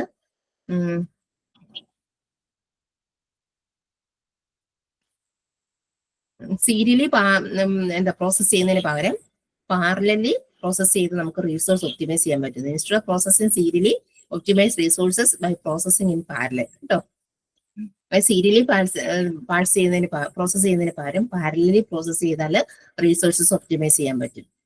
അവിടെ Apache Hadoop is designed to distribute process of large data over a cluster of machines. Apache പോലെ ഹാർഡ്വെയർ പ്ലാറ്റ്ഫോമുകളൊക്കെ യൂസ് ചെയ്തുകൊണ്ട് അതൊക്കെ ചെയ്യാനാണ് പറയുന്നത്.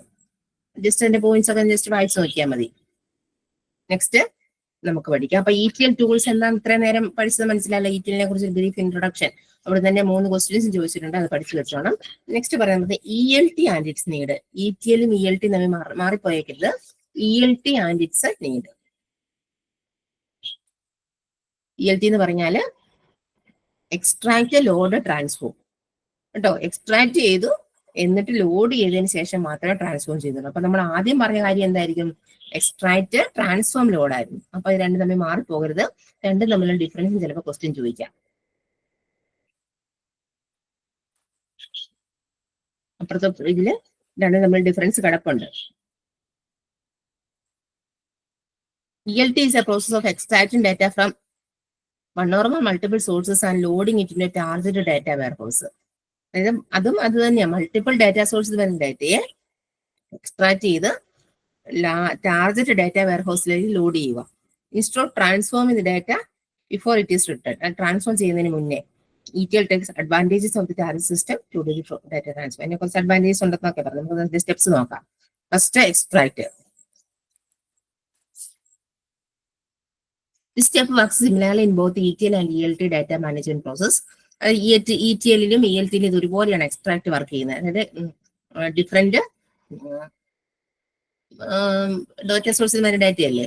Raw streams of data from virtual infrastructure, software and applications are ingested either in their entirety or according to predefined rules. അതായത് നമുക്കിപ്പം database ഇപ്പൊ cloud പ്ലാറ്റ്ഫോമിൽ നിന്നോ XML പോലുള്ള ഫയലിൽ നിന്നോ ഡാറ്റയെ പുള്ള് ചെയ്ത് എക്സ്ട്രാക്ട് ചെയ്തെടുക്കുക. അത്രയേ ഉള്ളൂ അവിടെ പറയുന്നത്. എവിടെ നിന്നാണ് വരുന്നത് അവിടെ നിന്ന് ഡാറ്റ എക്സ്ട്രാക്ട് ചെയ്തെടുക്കുന്നു. ദെൻ നമ്മൾ ETL differs here with ETL.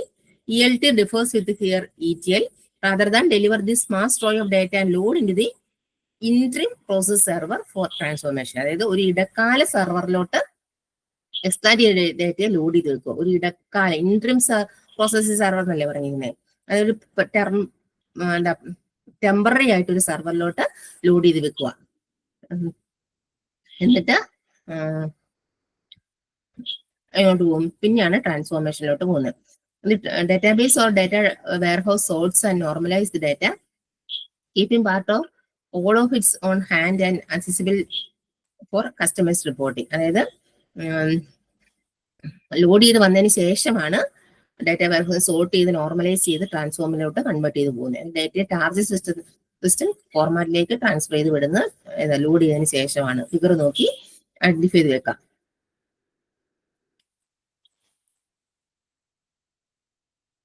മറ്റേ ഫിഗർ എന്ന് പറയുമ്പോൾ നമ്മൾ പറയായിരുന്നു CRM നിന്നും SQL നിന്നും ഓപ്പറേഷൻ ഡാറ്റ വരുന്നതിനെ ഡാറ്റ ക്ലെൻസ് ചെയ്ത് വാലിഡേറ്റ് ചെയ്താണ് ലോഡ് ചെയ്തിട്ടാണ് ഡാറ്റാബേസിലോട്ട് ലോഡ് ചെയ്തത്. ഇവിടെ അങ്ങനെയല്ല, പലയിടത്തു നിന്നും വരുന്ന ഡാറ്റയെ ഏതെങ്കിലും പ്ലാറ്റ്ഫോം എവിടുന്ന് വേണമെങ്കിലും ആകാം, CRM SQL എവിടുന്ന് വരുന്ന ഡാറ്റ ആയാലും ആകാം, ലോഡ് ചെയ്തു ഡാറ്റ വെയർഹൗസിലോട്ട് ലോഡ് ചെയ്തതിനു ശേഷമാണ് അനലൈസിസ് പ്രോസസ്സിലോട്ട് വിടുന്നത്, അതായത് ട്രാൻസ്ഫോം പ്രോസസ്സിലോട്ട് വിടുന്നത്.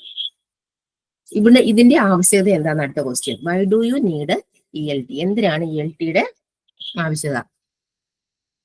അതായത് ലാർജ് എന്റർപ്രൈസസ് വിത്ത് വാസ്റ്റ് ഡാറ്റ വോളിയംസ് എന്ന് പറഞ്ഞാല് വലിയ സംരംഭങ്ങൾക്കൊക്കെ ഒരുപാട് ഡാറ്റകൾ ഇങ്ങനെ വരുമ്പോൾ, അതുപോലെ business than collect data from multiple source systems or in A dissimilar format.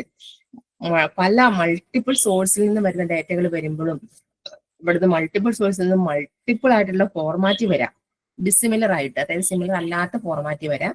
അങ്ങനെയുള്ളപ്പോഴും പിന്നെ company that require quick or frequent access to integrated data, അതായത് കമ്പനിക്ക് ഇടയ്ക്ക് ആക്സസ് ഒക്കെ വേണ്ടി വരുമ്പോൾ, പിന്നെ data scientist who rely on business ഇന്റലിജൻസിനെ ആശ്രയിക്കുന്ന ഡാറ്റ സയന്റിസ്റ്റുകൾ വരുമ്പോൾ, പിന്നെ IT departments and data stewards interested in low maintenance solution. അപ്പൊ അങ്ങനെയുള്ള പ്രോസസ്സുകളൊക്കെ വരുമ്പോഴാണ് ELT എന്ന് പറയുന്ന പ്രോസസ്സിലോട്ട് പോകുന്നത്.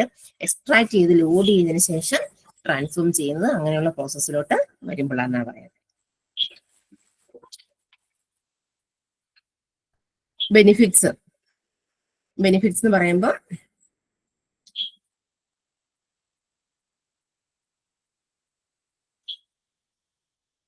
Get better results with more efficient effort. അതായത് ഭയങ്കര എഫോർട്ട് എടുക്കുന്നതുകൊണ്ട് നമുക്ക് ലാർജ് എമൗണ്ട് ഓഫ് ഡാറ്റ അല്ലേ ഇങ്ങനെ പ്രോസസ് ചെയ്ത് ഇന്റഗ്രേറ്റ് ചെയ്തൊക്കെ വരുന്നത്. അപ്പം അവിടെ നമുക്ക് നല്ലൊരു റിസൾട്ട് അല്ലെ. ETL allows you to integrate and process large amount of data, both structured and unstructured, from multiple servers, and both raw and cleansed data can be accessed with artificial intelligence or machine learning in addition to SQL or non-SQL processor. It transform your data faster. Transformation process happens where the data resides. You can access your data in a few seconds. Huge benefits when processing time sensitive data. അതായത് നമുക്ക് faster ആയിട്ട് access ചെയ്യാൻ പറ്റും സെക്കൻഡുകൾ ഉള്ളിൽ. പിന്നെ combine data from different sources and format. അതായത് different സോഴ്സസിൽ നിന്നും ഡിഫറെന്റ് ഫോർമാറ്റിൽ നിന്നും വരുന്ന ഡാറ്റയെ കമ്പൈൻ ചെയ്യാൻ പറ്റും ELTയിലിട്ട്. അതാണ് ഈ ബെനിഫിറ്റ്സ് ആയിട്ട് പറയുന്നത്. പിന്നെ മാനേജ് ഡാറ്റ അറ്റ് സ്കെയില്, അതായത് സ്കെയിലബിലിറ്റി. അത് ELT can take advantage of the native processing power for greater scalability. Scalability കൂടുതലായിരിക്കും. പിന്നെ save time and money. ELT reduces time that data spent in transit and does not require internal data system. Additional remote resources are transfer data outside the cloud. അപ്പൊ നമുക്ക് there is no need to move data in and out to cloud ecosystem for analysis. The more your data moves around, the more the cost add up. അതായത് നമുക്ക് സമയവും ലാഭിക്കാം, അതുപോലെ പൈസയും ലാഭിക്കാം ഈ ELT പ്രോസസ്സാണ് നടത്തുന്നെങ്കിൽ. അതായത് ലോഡ് ചെയ്തതിനു ശേഷം മാത്രമാണ് ട്രാൻസ്ഫോം ചെയ്യുന്നെങ്കിൽ. ഇനി നമുക്ക് അതിന്റെ ഡിഫറൻസ് കൂടെ അവിടെ പറയുന്നുണ്ട്. അപ്പൊ ഇത് രണ്ടും പഠിച്ച പിന്നെ ഡിഫറൻസ് ഇനി ഞാൻ എടുത്തു പറയേണ്ട കാര്യമുണ്ട്. രണ്ടിലും കുറിച്ച് കമ്പയർ ചെയ്ത് എഴുതത്തില്ലേ? ഇതും ജൂൺ 2023 ക്വസ്റ്റ്യൻ ആണ്. ELT versus ETL. അതായത്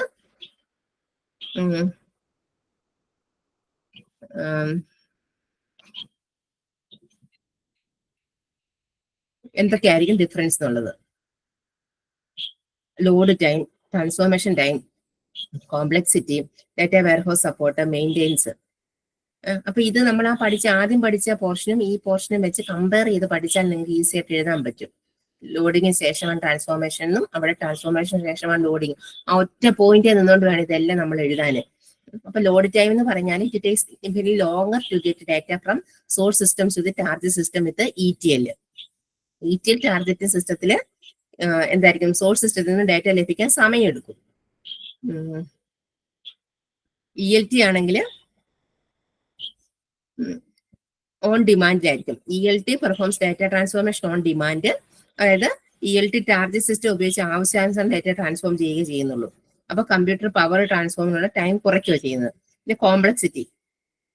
ETL tools typically have an easy to access graphical user interfaces. ELT ആണെങ്കിലോ depth in knowledge of BI tools. ETL ആണെങ്കിൽ ഗ്രാഫിക്കൽ യൂസർ GUI മതി. ELT ആണെങ്കിൽ BI ടൂൾസ് വേണം, അതായത് ബിസിനസ് ഇന്റലിജന്റ് ടൂൾസുകൾ വേണം. Data warehouse support. ETL is better fit for legacy on premises data warehouse. അതായത് legacy on premise data വെയർഹൗസുകൾക്ക് ETL tool മികച്ചതാണ്. പക്ഷേങ്കിൽ ETL is designed to scalability on the cloud. അതായത് ക്ലൗഡിന് ELT ആയിരിക്കും രൂപകൽപ്പന ചെയ്തിരിക്കുന്നത്. അങ്ങനെ പറയാൻ ഡിഫറൻസ് അവിടെ കൊടുത്തിട്ടുണ്ട്. ആ ഡിഫറൻസ് സെപ്പറേറ്റ് ചെയ്ത് തന്നെ പഠിക്കുക. മറ്റേതിന്റെ കൂടെ ഈ പോയിന്റ്സ് കൂടെ എഴുതണം. ELT ക്ലൗഡിന് വേണ്ടിയായിരിക്കും രൂപകൽപ്പന ചെയ്തിരിക്കുന്നത്. ക്ലൗഡിലോട്ട് പോകുമ്പോൾ ലോഡ് ചെയ്തതിനു ശേഷം മാത്രമേ ട്രാൻസ്ഫോർമേഷൻ നടക്കുന്നുള്ളൂ. അപ്പം സാധാരണ റിലേഷൻ ഡാറ്റാബേസിലായിരിക്കും അത് ETL നടക്കുന്നത്, RDBMS-ലായിരിക്കും. പിന്നെ maintenance. ETL requires significant maintenance for updating data in the data warehouse. ETL-നകത്ത് അപ്ഡേറ്റിംഗ് ഡാറ്റ ആണ് സിഗ്നിഫിക്കൻസ് ആയിട്ടുള്ള മെയിൻറ്റെയിൻസ് ഒക്കെ വരുന്നുള്ളൂ. ELT-കകത്താണെങ്കിൽ റിയൽ ടൈം ആയിട്ട് എപ്പോഴും വരും.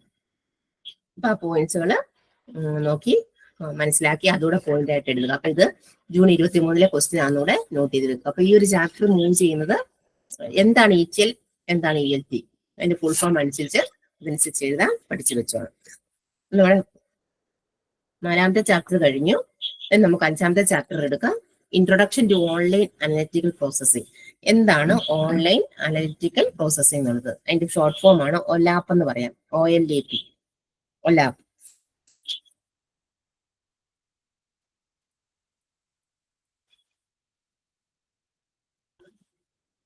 OLAP-നകത്ത് 5.2-ലോട്ട് മൂവ് ചെയ്യാം.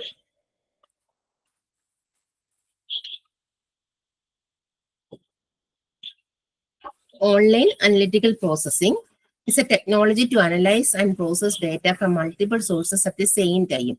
It accesses multiple databases at the same time. OLTP എന്ന് പറഞ്ഞാൽ online analytical processing is a technology to analyze and process data from multiple sources at the same time.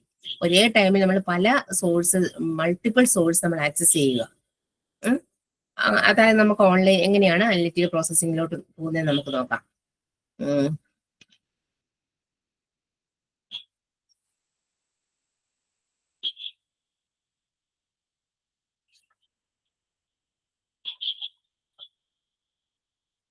First ചാപ്റ്ററിലൊന്നും അവിടെ ഒന്നും 5.2-ലൊന്നും കൂടുതലൊന്നും പറയുന്നില്ല. നെക്സ്റ്റ് 5.3-ലോട്ട് നോക്കാം. അതിന്റെ characteristics: fast analysis, shared, multi dimensional data and information. അത്രയാണ് ക്യാരക്ടറിസ്റ്റിക്സ് പറയുന്നത്.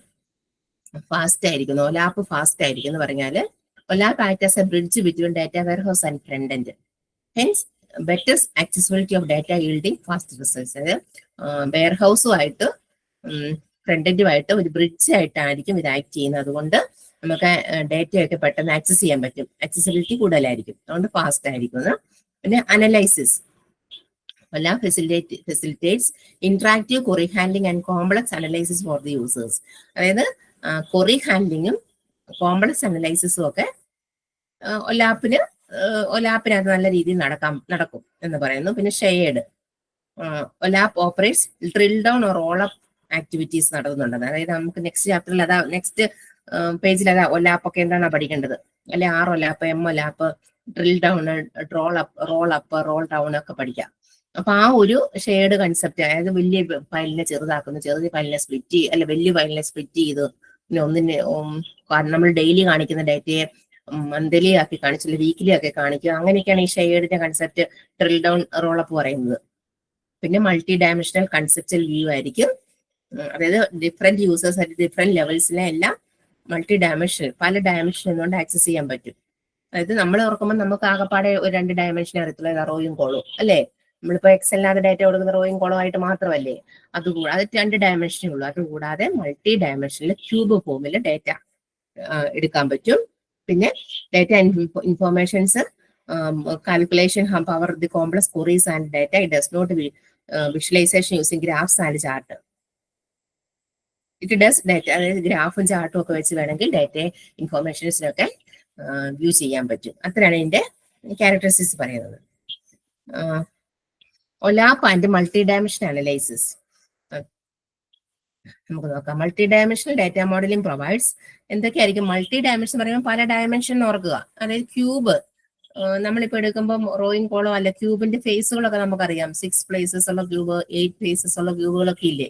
അപ്പൊ ക്യൂബൊക്കെ ഓർക്കാം. Different views in perspective to data from different angles. അതായത് നമുക്കിപ്പോ മൾട്ടി ഡയമെൻഷണൽ ആയിട്ടാണ് നമ്മൾ കാണുന്നെങ്കിൽ വ്യത്യസ്ത ആംഗിളുകളിൽ നിന്നും ഡാറ്റയ്ക്ക് ഡിഫറെന്റ് വ്യൂസ് ആയിരിക്കത്തില്ലേ? അല്ലെ? നമ്മൾ പല ആംഗിളിൽ നിന്നും ഡാറ്റയെ നോക്കുമ്പോൾ പല വ്യൂസ് ആയിരിക്കും. അതുപോലെ മൾട്ടി ഡയമെൻഷണൽ കൺസെപ്റ്റൽ വ്യൂസ് ആയിരിക്കും. അതായത് users have a dimensional and logical view of data വരും. പിന്നെ multi dimensional modelling creates environment for multi user. Multi യൂസേഴ്സിന് മൾട്ടി ഡയമെൻഷണൽ മോഡലിംഗ് ഉള്ള എൻവയോൺമെന്റ് ഡെവലപ്പ് ചെയ്യുന്നുണ്ട് എന്ന് പറയാൻ എക്സാമ്പിൾ വെച്ച് പറഞ്ഞാലേ നിങ്ങൾക്ക് മനസ്സിലാകത്തുള്ളൂ. ഞാൻ എക്സാമ്പിളിലോട്ട് പറയാം. അതായത് for example in the figure 1, it shows the dimension, time, region and products of a company can logically saved in a cube. നിങ്ങൾ മറുവശത്തെ ഫിഗർ 1 നോക്കിയേ. ക്യൂബിനകത്ത് എന്തൊക്കെ വരുന്നുണ്ട്? ടൈം, റീജിയൻ, പ്രോഡക്റ്റ് വരുന്നുണ്ട് അല്ലേ? ടൈം, റീജിയൻ, പ്രോഡക്റ്റ് ഒരു കമ്പനിയുടെ. അങ്ങനെ 3 ഡയമെൻഷൻ വരിക. ഇനി ഫിഗർ 2 എ ക്രോസ് ടാബുലർ ഡേറ്റയല്ലേ കാണിക്കുന്നത്? Form in every quarter products quantity അല്ലേ?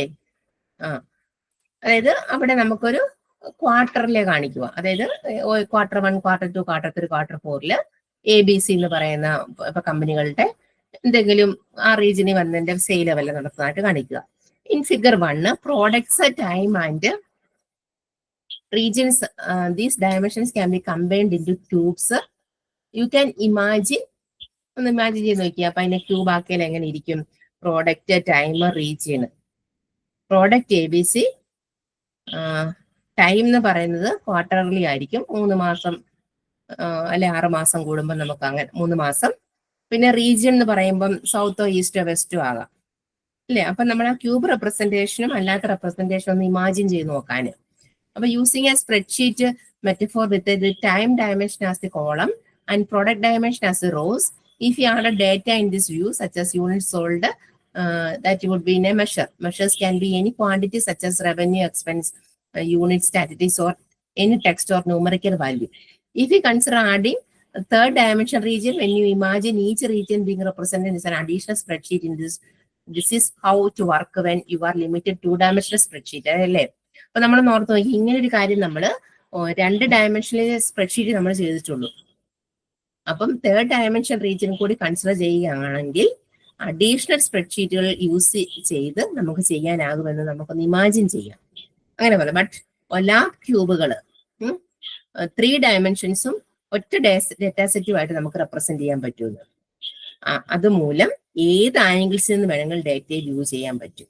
അതാണ് പറയുന്നത് മൾട്ടി ഡയമെൻഷൻ എന്നുകൊണ്ട് ഡാറ്റയെ നമുക്ക് വ്യൂ ചെയ്യാൻ പറ്റും എന്ന് പറയുന്നത്. OLAP അതായത് നിങ്ങൾ ഓർത്താൽ നമ്മൾ എപ്പോഴും സ്പ്രെഡ്ഷീറ്റ് ചെയ്യുന്നത് റോയിങ് കോളം ആയിട്ട് ചെയ്യുക. അവിടെ നമുക്ക് 3ാമത്തെ റോയും കൂടെ ചെയ്യണം എന്നുണ്ടെങ്കിൽ നമ്മൾ എന്ത് ചെയ്യും?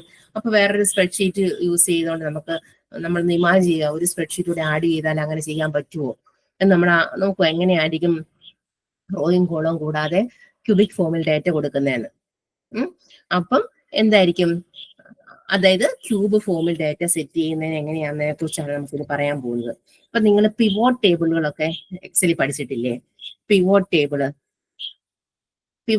എന്ന് കേട്ടിട്ടുണ്ട് എക്സലില്. അത് ഈ ഒരു കൺസെപ്റ്റിലോട്ടാണ് പോകുന്നത്. അതായത് നമ്മള് ഇപ്പൊ ഒരു കമ്പനിയുടെ ഇപ്പൊ ഒരു ഫ്രിഡ്ജ്, പല കമ്പനിയുടെ ഫ്രിഡ്ജ് നമ്മളിങ്ങനെ ഡാറ്റ റോയിങ് കോളമായിട്ടെല്ലാം കൊടുത്തു വെച്ചിരിക്കുക. എനിക്ക് ഫ്രിഡ്ജ് തന്നെ 5 കമ്പനിയുടെ ഉണ്ട്, 5 കമ്പനിയുടെ 50 എണ്ണ കടയിലുണ്ട്. പിന്നെ എന്താ വാഷിംഗ് മെഷീന് ഒരു 4 കമ്പനിയുടെ തന്നെ 100 എണ്ണ കടയിലുണ്ട്. അപ്പം അങ്ങനെ നമ്മൾ റോയിങ് കോളം ഡാറ്റ സെറ്റ് ചെയ്ത് വെച്ചിരിക്കുക. പക്ഷെ ഇതിനെ നമുക്കൊരു ക്യൂബിക് ഫോമില് പിവോട്ട് ടേബിളിൽ വേണേൽ കാണിക്കാൻ പറ്റും. അപ്പൊ അതായത് ക്യൂബ് ഫോമിലാക്കി കാണിക്കുക എന്നുള്ളത് അതൊന്ന് ഇമാജിൻ ചെയ്യാൻ അവിടെ നോട്ടി പറയുന്നുള്ളൂ. അപ്പം അങ്ങനെ കൊടുക്കുവാണെങ്കിൽ നമ്മൾ എന്ത് ചെയ്യണം? അതിന്റെ ഹൈറാർക്കി യൂസ് ചെയ്തുകൊണ്ട് കൊടുക്കാന്നാ പറയുന്നത്. ഹൈറാർക്കി എന്ന് പറഞ്ഞാല് നോക്കി multi-dimensional structure. In a multi-dimensional cube, there are dimensions. Multi-dimensional എന്ന് പറയുന്നതിന് പല dimensions വരും. In each of the dimension of the cube, usually we have something called a hierarchy, which means some of the attributes in a single dimension may form a hierarchy. അതായത് നമുക്ക് ഇങ്ങനെ പറയുമ്പോൾ നമുക്ക് ഒന്നിൽ കൂടുതൽ ഡയമെൻഷൻസ് പറയുമ്പോൾ multi dimensional cube എന്ന് പറയുന്നു.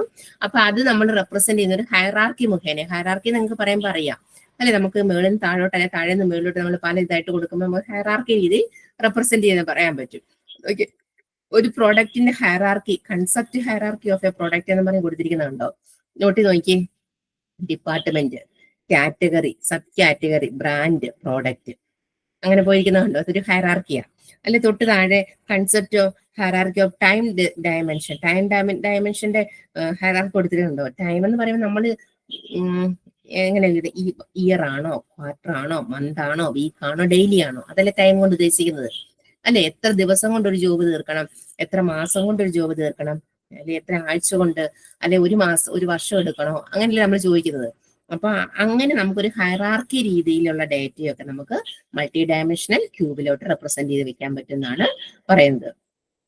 അപ്പൊ അവിടെ ഒരു നോക്കി സെക്കൻഡ് പാരഗ്രാഫില് ഫസ്റ്റ് 5.4.2 ഒരു ഗ്രോസറി ഡേറ്റ ഷേപ്പിന്റെ എക്സാമ്പിൾ പറയുന്നുണ്ട്. ഒരു പലചരക്കടയുടെ സെയിൽസ് ഫാക്ട് ടേബിള്.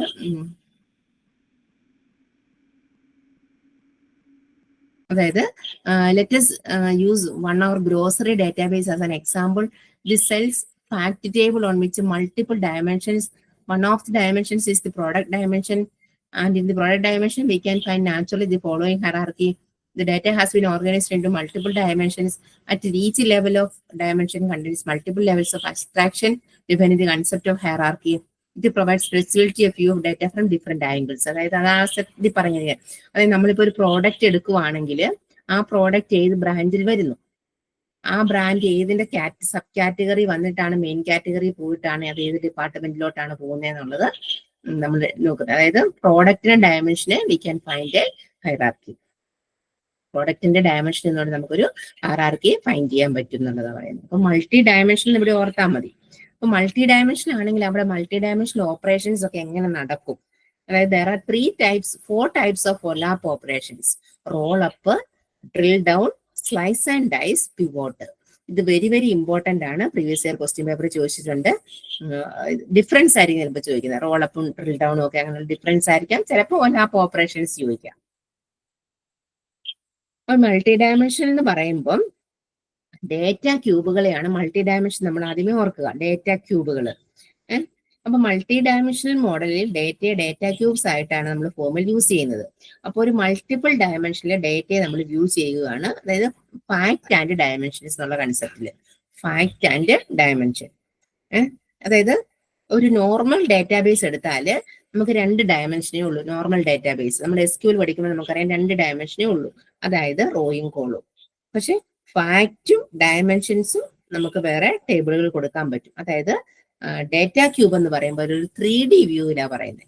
അതാണ് മൾട്ടി ഡയമെൻഷൻ ഉദ്ദേശിച്ചത്. 3D വ്യൂ അല്ലെ, 2D അല്ല, 3D വ്യൂവില് നമുക്ക് എങ്ങനെ ഡേറ്റയെ കാണാൻ പറ്റും. അതായത് ഫാക്ട് ആൻഡ് ഡയമെൻഷൻ എന്ന് പറയുന്ന ടേബിളുകളുണ്ട്. Fact and dimension. നമ്മൾ ഇന്നലെ ഫാക്ട് ആൻഡ് ഡയമെൻഷൻ ടേബിളിനെ കുറിച്ച് പറഞ്ഞില്ലേ എന്ന് പറയാം. ഞാനിപ്പോ എന്താണ് ഫാക്ട് ഡയമെൻഷൻ അടുത്ത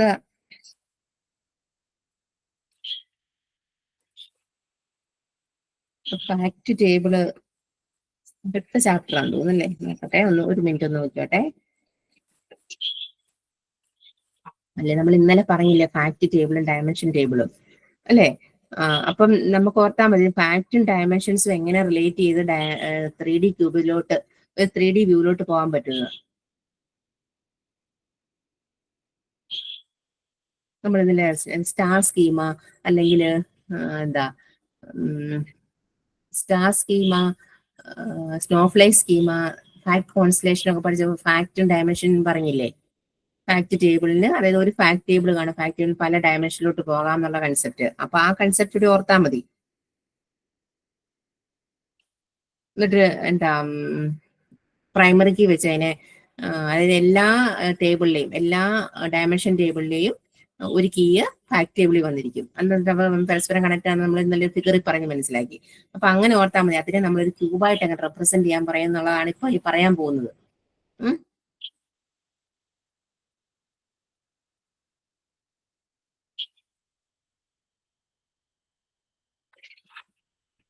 ഫസ്റ്റ് വൺ നമുക്ക് റോൾ അപ്പിലോട്ട് പോകാം. റോൾ അപ്പ്, അതായത് മൾട്ടി ഡയമെൻഷണൽ ഓപ്പറേഷൻസിനകത്തെ 4 സ്റ്റെപ്സിൽ ഫസ്റ്റ് വൺ ആണ് റോൾ അപ്പ്. എന്താണ് റോൾ അപ്പ് എന്ന് പറയുന്നത്? ഡ്രിൽ അപ്പ് എന്ന് വേണേൽ പറയാം. പിന്നെ റോൾ ഡൗൺ ഉണ്ട്, അതിന് ഡ്രിൽ ഡൗൺ എന്ന് പറയാം. പിന്നെ സ്ലൈസും ഡൈസും. ആ ഫിഗർ ഒക്കെ നോക്കുമ്പോൾ തന്നെ നമുക്ക് എന്തൊക്കെയോ കാര്യങ്ങൾ പിടികിട്ടുന്നില്ലേ? നോക്കി നിങ്ങൾ ആ ഫിഗർ ഒന്ന് നോക്കി, ടേബിളിലെ, സോറി ടേബിളിലെ അല്ല,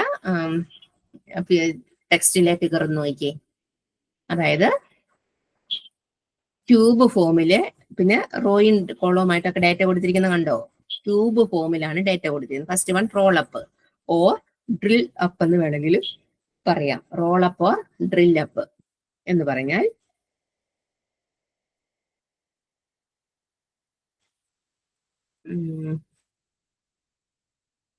it's an overlap operation to move from low level of concept hierarchy to higher level known as aggregation.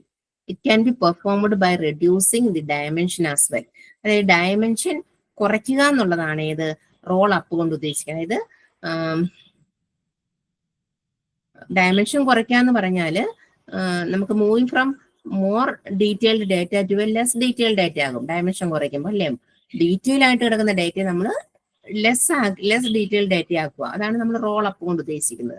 അതായത് നമുക്കിപ്പം ഒരു സിറ്റീസിനെ നമ്മൾ കൺട്രികളാക്കുക. സിറ്റീസ്, അതായത് ഓരോ സിറ്റിയുടെയും സെയിൽ നോക്കിയിട്ട് ഇപ്പൊ ഒരു കുറെ സിറ്റികളുടെ സെയിൽ നോക്കുക. എന്നിട്ട് സെയിലിന്റെയും ഈവൻ കൺട്രിയുടെയും സെയിൽസ് ആയിട്ട് നമുക്ക് സമ്മറൈസ് ചെയ്യാൻ പറ്റും, അല്ലേ? അതായത് ഓരോ, ഇപ്പൊ ഞാൻ പറയാം, ഇപ്പം കേരളത്തിലാണെങ്കിൽ കുറെ സിറ്റികൾ നോക്കി, പിന്നെ ആന്ധ്രാപ്രദേശ് കുറെ സിറ്റികളുടെ നോക്കി, സെയിലിനെ സംബന്ധിച്ച് നോക്കാന്ന് ഓർക്കുക.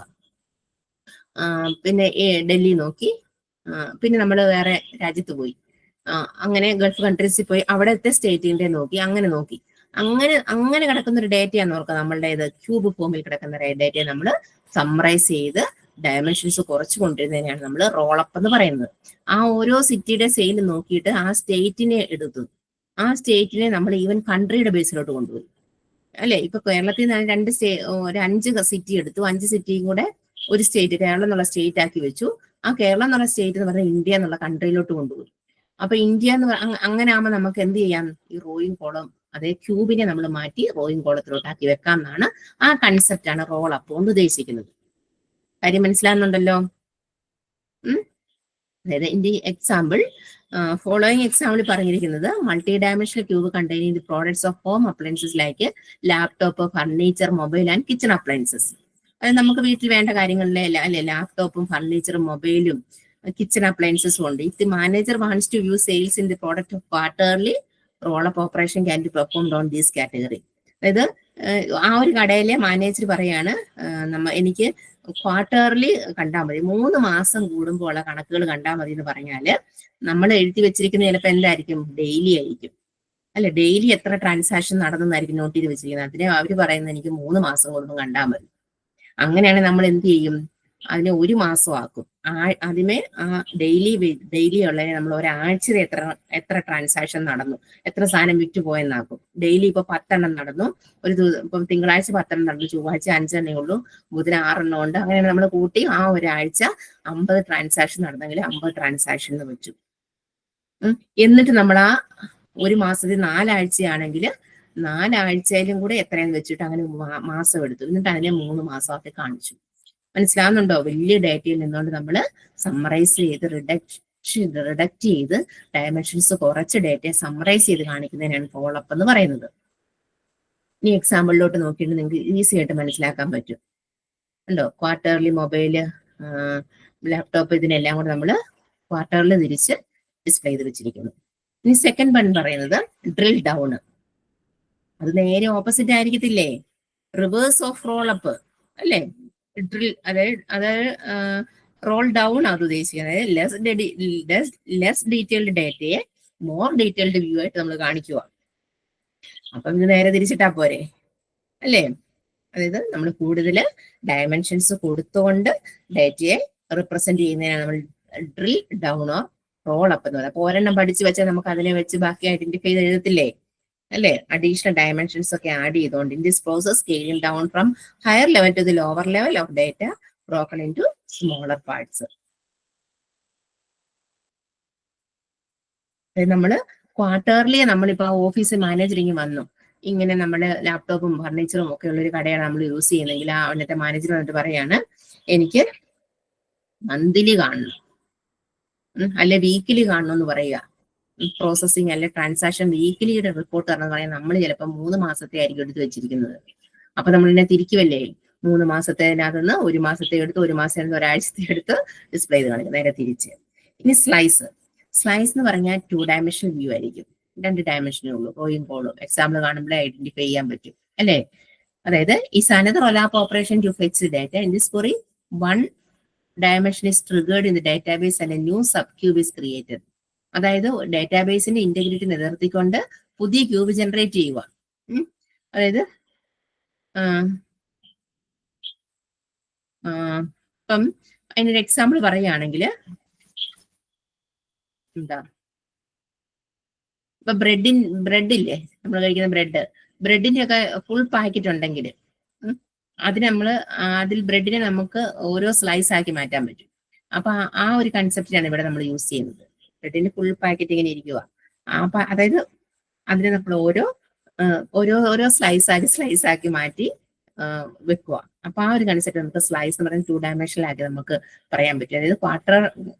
അപ്പൊ എക്സാമ്പിൾ നോക്കിയേ, ഒരു ക്യൂബ് ഫോമിൽ കിടക്കുന്ന ഡേറ്റ ഡ്രോയിങ് കോളമായിട്ട് അവിടെ തിരിച്ചിരിക്കുന്നത് കണ്ടോ, അല്ലെ? Kitchen store, furniture, laptop, mobile, order, amount, sale quantity കൊടുത്തോണ്ട് അവര് ഒരൊറ്റ ഇതായിട്ട്, അതായത് 2 ഡയമെൻഷൻ ആക്കി അവർ കാണിച്ചുകൊണ്ടിരിക്കുക. അപ്പം കിച്ചൺ സ്റ്റോർ കൊടുത്തല്ലേ ഫർണിച്ചർ ക്വാർട്ടർലി 1, ക്വാർട്ടർലി 2, ക്വാർട്ടർലി 3 ഇവിടെ വരും എന്നുള്ള ആ ഒരു വ്യൂ തന്നെ നമുക്ക് വ്യൂ ഐഡന്റിഫൈ ചെയ്യാൻ പറ്റും. ഇനി ഡൈസ് എന്ന് പറഞ്ഞാൽ this OLAP dice operation shown in the figure is just like a projection relational query you have read in RDBMS. You select 2 or more dimensions, this results in the creation of subcubes. എന്ന് പറഞ്ഞാൽ 2-ൽ കൂടുതൽ dimensions എടുക്കുന്നതിനാണ് dyes എന്ന് പറയുന്നത്. അതായത് smaller cube ആയിരിക്കും, 2 അതിൽ കൂടുതലോ dimensions വരാം. അതായത് വലിയ ക്യൂബിൽ നിന്നും ചെറിയ ക്യൂബ് എടുക്കുക, അത് നമ്മൾ ഡൈസ് നോക്കാൻ മതി. അപ്പൊ അവിടെ നമുക്ക് 2 അതിൽ കൂടുതലോ ഡയമെൻഷൻസ് വരാം. മറ്റേന്ന് പറഞ്ഞാൽ സ്ലൈസ് എന്ന് പറഞ്ഞാൽ അങ്ങനെയല്ല. സ്ലൈസ് എന്ന് പറയുമ്പോഴത്തേനും 2 ഡയമെൻഷൻ മാത്രമേ ഉള്ളൂ സ്ലൈസ്. ഇതെന്ന് പറഞ്ഞാല് 2 ഡയമെൻഷനിലും വരാം. അതായത് ഇപ്പൊ മൊബൈൽ ഫോണിന്റെ തന്നെയാണെങ്കിൽ അല്ലെങ്കിൽ മൊബൈൽ ഫോണും ലാപ്ടോപ്പും ക്വാർട്ടർ 1 ക്വാർട്ടർ 2 മാത്രം എടുത്തോണ്ടുള്ള എക്സാമ്പിൾ ആണ് അവിടെ കൊടുത്തിരിക്കുന്നത്. പിന്നെ പിവോട്ട് എന്ന് പറഞ്ഞാൽ rotate.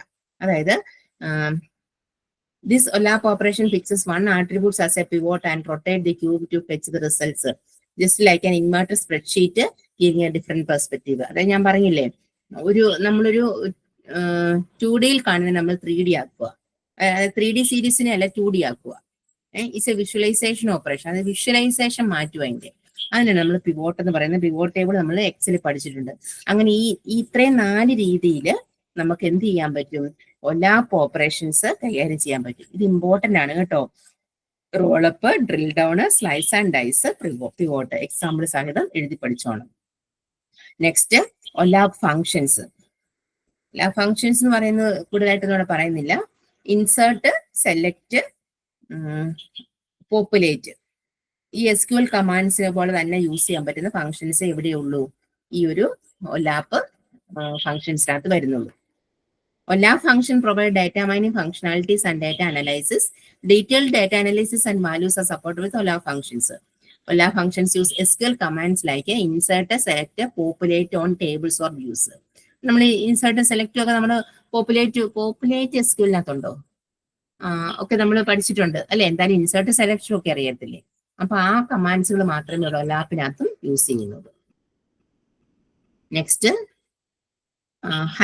Data warehouse and OLAP, hyper cube and multi cube. എന്താണ് ഹൈപ്പർ ക്യൂബ്, മൾട്ടി ക്യൂബ് എന്നും പറഞ്ഞ് ജൂൺ 2023 ക്വസ്റ്റ്യൻ വന്നിട്ടുണ്ട്. അതിന് ഡിഫറൻസും അവിടെ കൊടുത്തിട്ടുണ്ട്, നമുക്കൊന്ന് നോക്കാം. അതായത് OLAP cube is a data structure optimized for a very quick data analysis. The OLAP cube consists of numeric facts called measures, which are categorized by dimension. OLAP cube is also called a hypercube.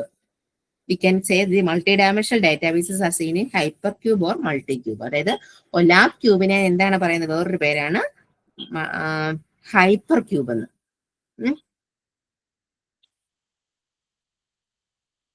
Multidimensional cube has a smaller multiple cubes, and in hypercube is seen there is one cube is logically all the data seems to be in unit of the. അതായത് നമുക്കിവിടെ പറയുവാണെങ്കിൽ OLAP cube എന്ന് പറഞ്ഞാൽ multi dimensional array of data ആയിരിക്കും.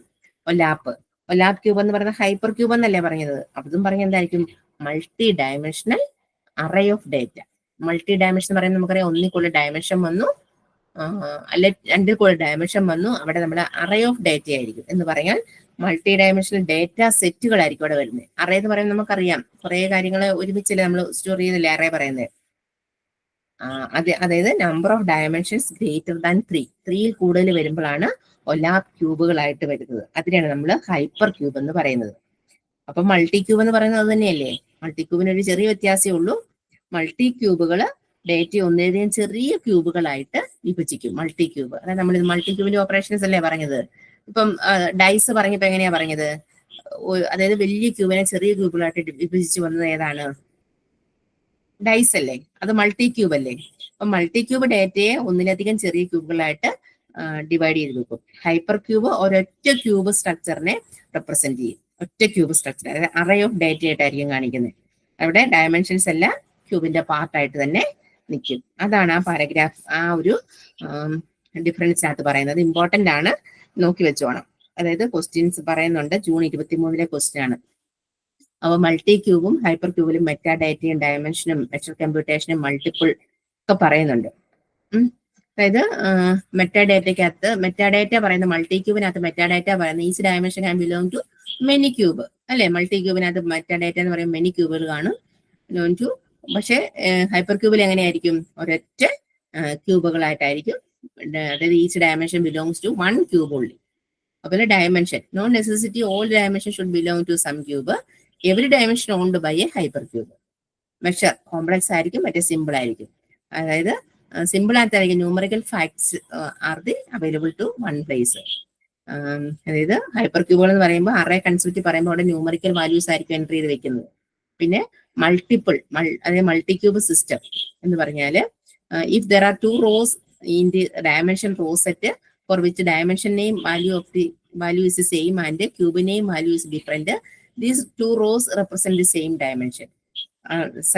Subcubes are built from same pool of available dimension. Multi cube system ആയിരിക്കും ഇവിടെ multiple ക്യൂബിനകത്ത് വരുന്നത്.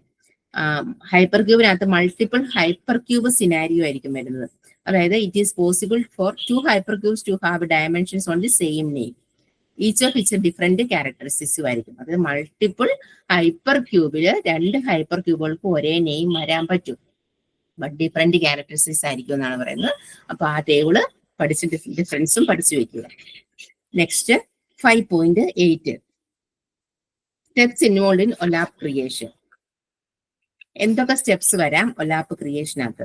ഫസ്റ്റ് വൺ, ഇവിടെ നമ്മൾ ഓർത്താൽ മതി എന്തായിരിക്കും, എക്സ്ട്രാക്ട്, ട്രാൻസ്ഫോം, ലോഡിംഗ്, പിന്നെ അനലൈസിസ് കൂടെ വരുന്നുണ്ട്. എക്സ്ട്രാ ഒരു പോയിന്റ് കൂടെ വരുന്നതേ ഉള്ളൂ. അപ്പൊ നോക്കാം, the steps involve in creation of OLAPs are as the following. extract data from variety of sources like text, Excel sheet, multimedia files, online transaction processing data in flat files. ഇവിടെ നിന്ന് വേണമെങ്കിൽ data വരും, അതിനെ extract ചെയ്യുക, അതായത് identify ചെയ്യുന്നു. എന്നിട്ട് transform and standardization of data, second step പറയുന്നത്. Since the data is distributed and incompatible to each other, it involves data pre-processing for cleaning part where the semantics of database are changed into standard form. അതായത് ഒരു transform ചെയ്ത് അതിന് ഒരു standard ഫോമിൽ, അതായത് അതിന്റെ clean, അതായത് ആവശ്യമില്ലാത്തെല്ലാം കളഞ്ഞ ശേഷം ഒരു സ്റ്റാൻഡർഡൈസേഷൻ കൊടുക്കുക സെമാൻറ്റിക് ഫോമിൽ. അതായത് അതിന് കറക്റ്റ് ഒരു സിൻടാക്സ് ഒക്കെ കൊടുത്ത് ഡേറ്റ ആക്കി വെക്കുക. അതിന് ശേഷം ലോഡ് ചെയ്യുക. ലോഡ് ചെയ്തതിന് ശേഷം building a cube for data analysis. അതായത് select dimension means set significant attributes, പിന്നെ relevant concept of hierarchy, populate a cube with relevant data, select the numeric attribute to apply aggregate function. അതായത് relevant data use ചെയ്ത് cube populate ചെയ്യുകയും aggregate functions apply ചെയ്യാൻ numeric attributes ഒക്കെ select ചെയ്യുകയും ചെയ്ത് അങ്ങനെ ഒരു ഡാറ്റ അനലൈസിസ് പ്രോസസ് നടത്തിയതിനു ശേഷം റിപ്പോർട്ട് ജനറേറ്റ് ചെയ്യുക. അത്രയും സ്റ്റെപ്സ് നടക്കണമെന്ന് OLAP ക്രിയേഷനകത്ത്. ഓൺലൈൻ അനലിറ്റിക്കൽ പ്രോസസ്സിങ്ങിനകത്ത് പറയുന്ന 5 സ്റ്റെപ്സ് എന്ന് പറഞ്ഞാല് എക്സ്ട്രാക്ട്, ട്രാൻസ്ഫോം, ലോഡിങ്. അത് മൂന്നും ചോദിച്ചാൽ അതിനെക്കുറിച്ച് നമുക്ക് എഴുതാൻ പറ്റും അല്ലെ. നമ്മൾ ആ മറ്റേ ELT ETL പ്രോസസ് ചെയ്യുന്ന സെന്റൻസിൽ നമുക്ക് ഇവിടെ കൊടുക്കാൻ പറ്റും. ദെൻ ആ വന്ന ഡാറ്റയെ 4ാമത്തെ സ്റ്റെപ്പായിട്ട് നമുക്ക് അതിനെ അനലൈസ് ചെയ്യുന്നുണ്ട്. അതായത് റെലവന്റ് ഡാറ്റ യൂസ് ചെയ്തിട്ട് ആണോ, അതുപോലെ അഗ്രിഗേറ്റ് ഫംഗ്ഷൻസ് ഒക്കെ യൂസ് ചെയ്ത് ആട്രിബ്യൂട്ട്സുകളൊക്കെ സെലക്ട് ചെയ്ത് എടുത്തിട്ടുണ്ടോ എന്നെല്ലാം നോക്കിയതിന് ശേഷം റിപ്പോർട്ട് ജനറേറ്റ് ചെയ്യുന്നു. അപ്പം അതിൻ്റെ ഒരു ഫിഗറും കൊടുത്തിട്ടുണ്ട്. അതായത് OLTP ഡാറ്റാബേസോ എക്സൽ സ്പ്രെഡ്ഷീറ്റോ ആക്സസ് ഡാറ്റാബേസോ ടെക്സ്റ്റ് ഫയലിൽ നിന്ന് വരുന്ന ഡാറ്റ വെയർ ഹൗസിലുണ്ടോ OLAP ക്യൂബുകൾ വഴി പല സിസ്റ്റങ്ങളിലോട്ട് പോകുന്നു എന്നുള്ളത്. Then advantages of OLAP. എന്തൊക്കെ അഡ്വാൻറ്റേജസ് വരാം? ഡാറ്റ പ്രോസസ്സിംഗ് ആസ് ഫാസ്റ്റ് സ്പീഡിലായിരിക്കും പോകുന്നത്. അതായത് speed of query execution has been tremendous. High speed ആയിരിക്കും. Accessibility. Cube enables various kinds of data like transactional data from various resources, information about every supplier and customer. That is all. It is saved in a concise one location which is easy to operate. അതായത് നമുക്ക് easy ആയിട്ട് ഇത് access ചെയ്യാൻ പറ്റുമെന്ന് OLTP transactions. അതുപോലെ concise and fine data ആയിരിക്കും. അതായത് എന്ന് പറഞ്ഞാൽ OLAP works in the principle of combining multiple and similar records together. അതായത് ഒന്നിലധികം റെക്കോർഡ്സുകൾ ഒരുമിച്ച് വർക്ക് ചെയ്യും. എന്നിട്ട് ഒന്നിലധികം ടേബിൾസും വരും, അവയ്ക്കിടയിലുള്ള സ്കീം ഉണ്ടാക്കും. സ്കീം നമ്മൾ ഇന്നലെ പഠിച്ചില്ലേ? ഒന്നിലധികം റെക്കോർഡ്സുകൾ ഒരുമിച്ച് വരുമ്പോൾ അവിടെ ഒന്നിലധികം ടേബിളുകൾ വരും. അപ്പോൾ അവ തമ്മിൽ കണക്ട് ചെയ്തുകൊണ്ടൊരു സ്കീമർ ജനറേറ്റ് ചെയ്യും. അപ്പം ഫൈൻ ഡാറ്റ ആയിരിക്കും കിട്ടുന്നത്. പിന്നെ ഡാറ്റ റെപ്രസെന്റേഷൻ മൾട്ടി ഡയമെൻഷൻ ആയിരിക്കും. അതായത് ക്യൂ ഫോമിലായിരിക്കും ഡാറ്റ റെപ്രസെന്റ് ചെയ്യുന്നത്. പിന്നെ ബിസിനസ് എക്സ്പ്രഷൻസ് കോമൺലി യൂസ്ഡ് എന്ന് പറഞ്ഞാല്, ബിസിനസ് എക്സ്പ്രഷൻ എന്ന് പറഞ്ഞാല് ഇപ്പം OLAP ക്യൂബിന്റെ സൈസ് കമ്പനിയുടെ എക്കണോമിക് ആൻഡ് ഫിനാൻസ് കണ്ടീഷനെ സൂചിപ്പിക്കും അല്ലേ. കമ്പനിയുടെ സാമ്പത്തികമായിട്ടുള്ള ആ ഒരു OLAP ക്യൂബിന്റെ സൈസ് എന്ന് പറയുന്നത്. അതായത് എൻഡ് യൂസേഴ്സിന് ഡാറ്റാബേസ് ഫയൽ കൈകാര്യം ചെയ്യുന്നില്ല, എന്നിരുന്നാലും ബിസിനസ് എക്സ്പ്രഷൻസ് കോമൺലി യൂസ്ഡ് വരുന്നത്. പിന്നെ സിറ്റുവേഷണൽ സിനാരിയോ എന്ന് പറയുമ്പോൾ ഈ situation helps in extraction of cube information without tampering the original information on the cube. അതായത് ക്യൂബിന്റെ വിവരങ്ങളിൽ നിന്ന് കൃത്രിമത്വം കാണിക്കാതെ ക്യൂബ് ഇൻഫോർമേഷൻ എക്സ്ട്രാക്ട് ചെയ്തെടുക്കാൻ പറ്റും. അതായത് ഒന്നും കൃത്രിമത്വം ഒന്നും ടാമ്പറിംഗ് ഒന്നും ചെയ്യാൻ നമുക്ക് ക്യൂബിന്റെ ഇൻഫോർമേഷൻസ് എക്സ്ട്രാക്ട് ചെയ്തെടുക്കാൻ പറ്റും. പിന്നെ ഈസിലി അണ്ടർസ്റ്റുഡ് ടെക്നോളജി ആയിരിക്കും. അതായത് the mostly do need any unique train to this technology. അതായത് നമുക്ക് ആ ഒരു മനസ്സിലാക്കാൻ പറ്റിയ ടെക്നോളജിയാണ് OLAP, ഓൺലൈൻ അനലിറ്റിക്കൽ പ്രോസസ്സിംഗ്. അങ്ങനെ പറഞ്ഞ് 7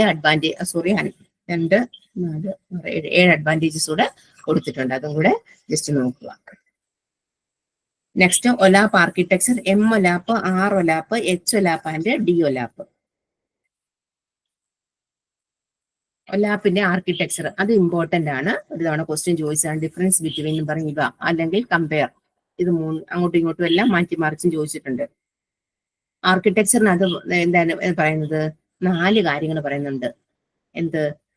ROLAP relational online analytical processing, പിന്നെ MOLAP multi dimensional online analytical processing, HOLAP hybrid, then desktop online analytical processing. അങ്ങനെ 4 OLAP പ്രോസസ്സിങ്ങിനെ കുറിച്ച് ആർക്കിടെക്ചർ പറയുന്നുണ്ട്. അത് 4 ഇമ്പോർട്ടന്റ് ആണ്. നമുക്ക് ഫസ്റ്റ് 1 നോക്കാം. ഫിഗറൊക്കെ നോക്കി വെച്ചേര്.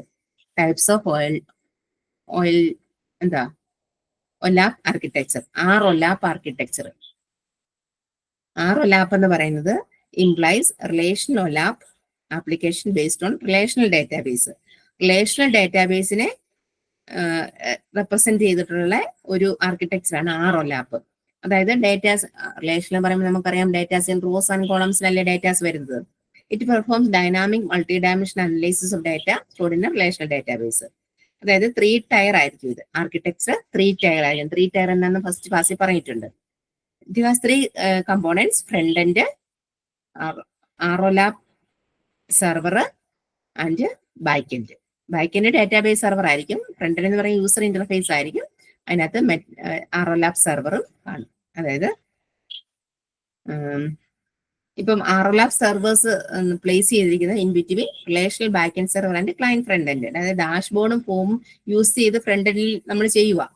നമ്മളിപ്പോൾ കയറി ചെയ്യുന്ന ഒരു ഡാഷ്ബോർഡ് യൂസ് ചെയ്യുന്നു, അതിന്റെ ഫ്രണ്ട് എൻഡ് യൂസ് ചെയ്യുന്നു. അപ്പൊ റിപ്പോർട്ടൊക്കെ വ്യൂ ചെയ്യാൻ നമുക്ക് പറ്റും. അത് ഹാൻഡിൽ ചെയ്യുന്ന ബാക്ക് എൻഡിലായിരിക്കും. അപ്പൊ നോർമൽ DBMS ആയിരിക്കും അവിടെ വർക്ക് ചെയ്യുന്നത് എന്നുള്ള കാര്യം നോട്ട് ചെയ്ത് വെക്കുക. അങ്ങനെയാണ് RLAPന്റെ ആർക്കിടെക്ചർ പറയുന്നത്. In this 3-tier architecture, the user submits the request of RLAP engine to converts the request of SQL. അതായത് 3-tier architecture യൂസറിന് റിക്വസ്റ്റ് കൊടുക്കും, എന്നിട്ട് RLAP engine ആ റിക്വസ്റ്റ് SQL ബാക്ക് എൻഡ് ഡാറ്റാബേസിലോട്ട് സബ്മിറ്റ് ചെയ്യും. എന്നിട്ട് റിസൾട്ടിംഗ് ഡാറ്റ മൾട്ടി ഡയമെൻഷണൽ ഫോർമാറ്റിൽ view ചെയ്യും. അങ്ങനെ അതിന്റെ പ്രോസസ്സ് നടക്കുന്നത്. എങ്ങനെയാണ്? 3-tier ആർക്കിടെക്ചർ യൂസറിന് റിക്വസ്റ്റ് കൊടുക്കും. ആദ്യമേ യൂസർ അല്ലേ ഫ്രണ്ട് എൻഡിൽ നിൽക്കുന്നത്, യൂസറിന് റിക്വസ്റ്റ് കൊടുക്കും. RLAP എഞ്ചിന് ഈ റിക്വസ്റ്റ് SQL ബാക്ക് എൻഡ് ഡാറ്റാബേസിലോട്ട് സബ്മിറ്റ് ചെയ്യും.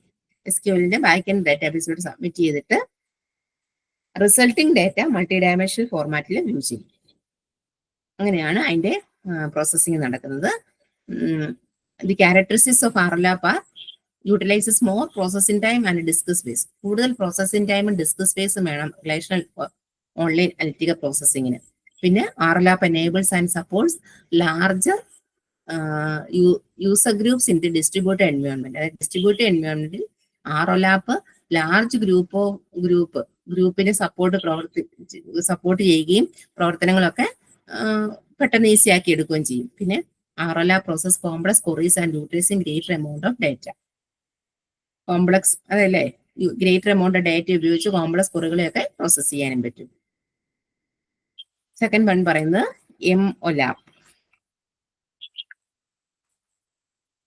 നമുക്ക് നെക്സ്റ്റ് ക്ലാസ്സിൽ അല്ലേ നോക്കാം, കാരണം പറഞ്ഞാലും ആ ചാപ്റ്റർ തീരത്തില്ലല്ലോ അല്ലേ. അപ്പം നമുക്ക് ഇന്നത്തെ സമയം ഏകദേശം തീരാറായി. അതുകൊണ്ട് നമുക്ക് ഇന്ന് സ്റ്റോപ്പ് ചെയ്യാം. നാളത്തെ ക്ലാസ്സിൽ MOLAP ആർക്കിടെക്ചർ തൊട്ടെടുക്കാം. എന്തെങ്കിലും ഡൗട്ട് ഉണ്ടെങ്കിൽ ചോദിക്കാം, ഇല്ലെങ്കിൽ